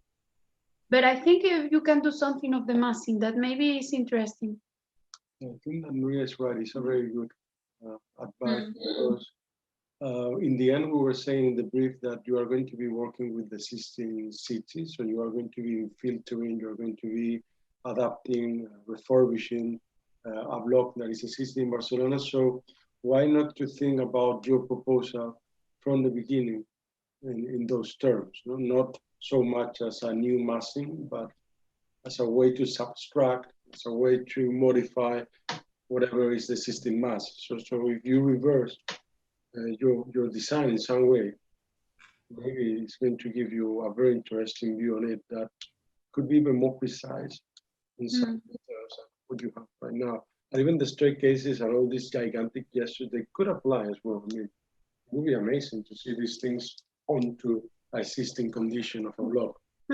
Because it could be more, there are different projects at the end of the year. Some are more realistic and some are more conceptual. They have a small doses, I don't know if it's in English, a small dose of reality, but it could be more conceptual. If you have this idea of breaking the conventions in different scales, I think that's interesting. So you can propose something that maybe in the reality you're not going to bomb Barcelona, hopefully not. But maybe you can propose like, what happens is if we think the block in another way, no? Like what happened in London, that suddenly you have all these row houses in Bloomsbury, close to the EA, and suddenly you have a modern housing block there, no? Because there was a kind of like a row of houses that were bombed in the Second World War. So they start to think about the city in another scale, in another way in relation to public-private. So maybe you can think about that destroying and then reconstructing in a different way, breaking the convention. I don't know, could be something that you can.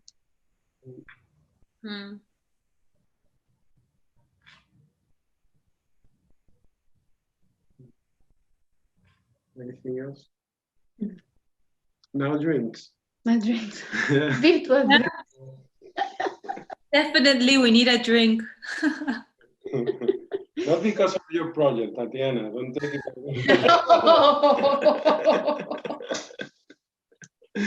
Yeah, the project. I think that this view on the right is quite intriguing. Yeah. Very nice. Yeah. I like the idea. Can you show your material tests again? You have this kind of brittle idea. Was it this model, this one, the one that breaks up? Yeah. I like this as a concept as well. Like everything now is like so, volumetric, and the massing is like so clean. Maybe, I don't know, more like as a design feature. The idea of like, maybe it could start breaking up, this kind of brittling effect. I like it. Okay. I don't know how it can inform your project, if it has a kind of reason behind it, but I don't know. I just, I want to punch one of the blocks and see how it brittles. Well, everything is broken now. If even the blocks are broken and the boundaries are broken. Exactly. Maybe you need to like just hammer one of the blocks and see what happens also like tectonically. Okay. You need to look at Meta Clark, I guess, if you don't Yeah, know right Meta away. Clark is nice. Yeah. Yeah. The friendly from Mata Clark was cutting the Parisian block to show the interior. Maybe for you Yeah. it's more, I don't know if to say squares or even decompose, so you can find other ways to cut. So, but I think Antonin is right. You maybe need to look his work not only in terms of the circular carving of the Parisian block, but some of the experiments where he takes a house and then breaks into like. Maybe you can look to all the work that he was doing. Okay. Kind of crisis of the construction and reconstruction of that. Yeah.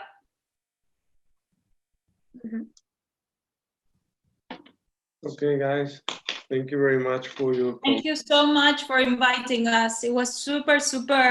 It was really refreshing. A lot of ideas. Thank you so much. Yeah, thank you, Nuria, Francisco, and everybody. It was really interesting projects, and yeah, look forward to see how you're gonna all develop. Yeah, definitely. Thank you again for inviting me as well, and it's very interesting and like very good work. So yeah, keep going, definitely. Yes, we are happy. Thank you. 2XA experimental aid students, and now you see them how mature they are, and then the kind of good comments. Very good commenters, I need to say. Wow. No, you're going somewhere where it makes me happy. That when you have students in the unit and then you see them when they finish and they start to work in poster or whatever, and say, now come on, do something else. So these two guys, I'm very happy. You can lose the excitement and the and amazing. Yes, Delfina, thank you very much. I'm very happy that finally we can bring you to a jury. Yeah, and we want to invite you as well. So now we need to organize. Okay. Take care. Yeah. Okay, I'll see you around. Okay. Have a good weekend. You too. Take care. Bye. Bye. Thank you. Thank you. Thank you. Thank you, Marina. Thank you. See you guys. Bye. Bye. So before you go, okay. Where are you? Where's everybody's okay. I don't know if everyone is here. If not, well, it's okay. If not, I will send you an email. You're going to break into a house and to. No, come on. He's night in Poland. Okay, I don't know. It looks like you're doing something illegal. He's smoking as well. Before I forget, well, thank you very much, everyone, like the ones who are here, but in the morning, in the afternoon for the work. We are super happy because we didn't know whether you will be able or capable to do everything that we were asking you to do. And I think everyone did an effort to do it. Now that we know, we can ask you more. But so next week, Tuesday, I think it will be Tuesday. Let's see when Francisco can do it. We will see you and talk about the feedback from today. So to see how we move on. Then I will ask you to write these 200 words. Everyone had the same comment of what is your argument, what is your major idea, that it doesn't mean that you talk about the process, but what is your intention in terms of the blocking itself. And send it to us with a title. We need to work more on that before the end of the term. So you have to make sure that next time you're presenting, you are starting with your argument, and then all the work that you have done is reinforcing that argument and how you have tested it. I know that sometimes it's not linear, but it doesn't matter because you can remove or edit down things from your portfolio. There are pages probably that are less important. You were showing presentations, some of you of 40 something, 50 pages. So I'm sure that you can remove 2 or 3 things that are not working so fine, and then you can reorder it in a way that is really going into something specific. Because if not, it's very difficult to assess some of your your documents if you don't have this very strong argument at the beginning. So think about it. Think about which is the main argument, what you want to get, what is offering to you the spatial organization that you are getting into. And I will take also these days for those of you who couldn't finish the model to do it. To like, if you have the model on the way, finish it before we move to something else, because these days are in transition in terms of what we were doing till now and then how we continue till the end of the term. So please first submit the work that you were showing today as a PDF. I'm going to request you that so we can keep a copy, and then on Tuesday we can comment from that document. And then second, finalize the work. So the models that are on the way to finish them.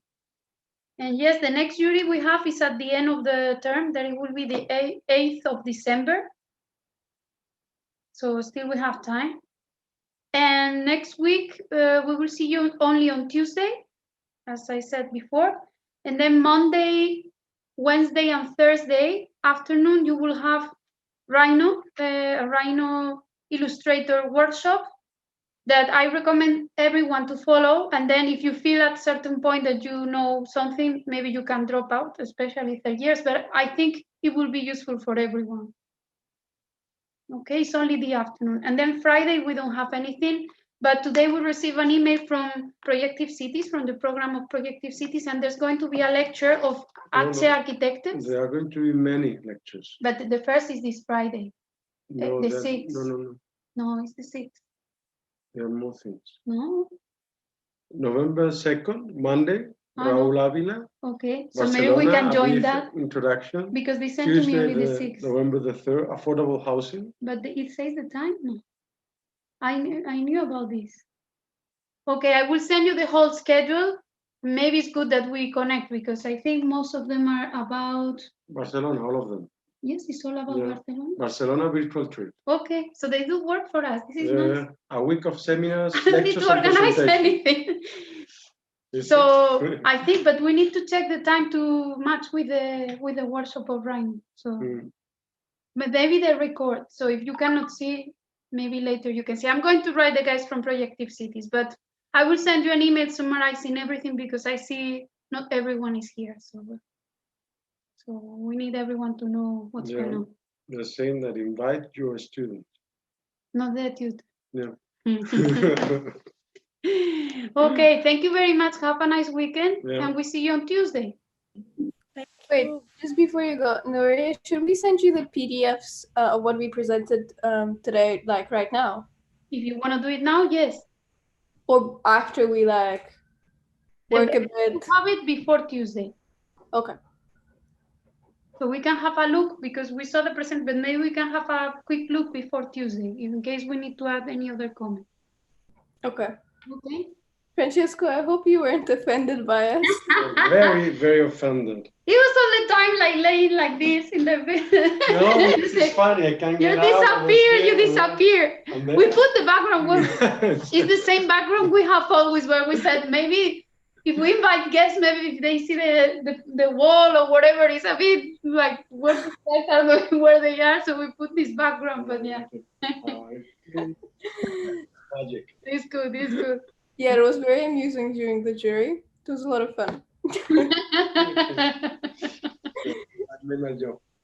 Well, this is Francisco, you got it, because some people at the beginning super scared, like some students are like, oh my God, he's bad because of the comments, but then you see that he has this playful side. Okay, thank you very much for the work, and see you soon. Keep in touch. Question during the workshops, are we gonna be sort of starting from the basics, or are we gonna be focusing on some more specific? Yes, basics, a bit of everything. He gave me a structure. Carlos is going to teach you. Maybe some of you know him. He was last year, third year in the unit. He gave me a schedule. I think he's going through everything every single day. So maybe the basics, but maybe mixing with other things. So I don't know. You turn it on, and then you can do something at the same time. And if not, you decide. I think it's useful for everyone. When did the students? When did they leave your unit? When did they finish? Marina and Anthony. Marina, because she didn't do the year out, so it was like 2 years ago. No, 3 years ago. 3 years ago, and then Antonan, I think 5 years ago. 5 years ago? Wait, No, 1, 2, no. 3, 4, More 5. than 7 years ago. No, 5 or 6. 2013. No, 13. Yes. No, Yes, 15. well, 5-6 years ago, because Antonin was working in his year out. He was working 2 years in Hedderwick, and then he went to diploma. So he was a second year, so then third year, the 2 years in Hedderwick, fourth, fifth, I think 6 years. They just graduated last year. But both of them were really good. Like Marina was the best in her year, and Antonin was second year. We couldn't give any prize, but he was good, the best of the second years at that point. He managed to work with Grasshopper, and nobody. We put a workshop of Grasshopper, and he was the only one who could follow that in the unit. Are we going to be doing Grasshopper this year? Depends. Like, let's see. First, we go with Rhino.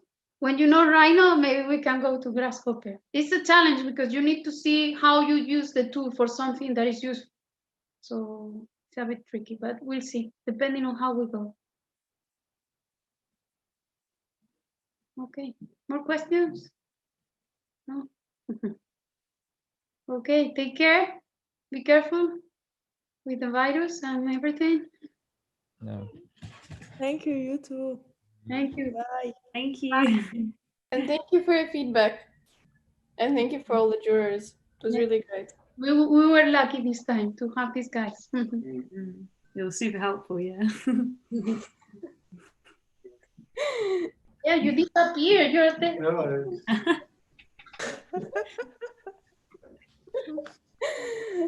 You know how difficult is life with this guy, because I need to be the serious one. And sometimes we are in the end, you fall down from the chair because you were like, like I remember that. I remember you broke even one of the legs of the A that are so strong. You broke one leg. Yeah.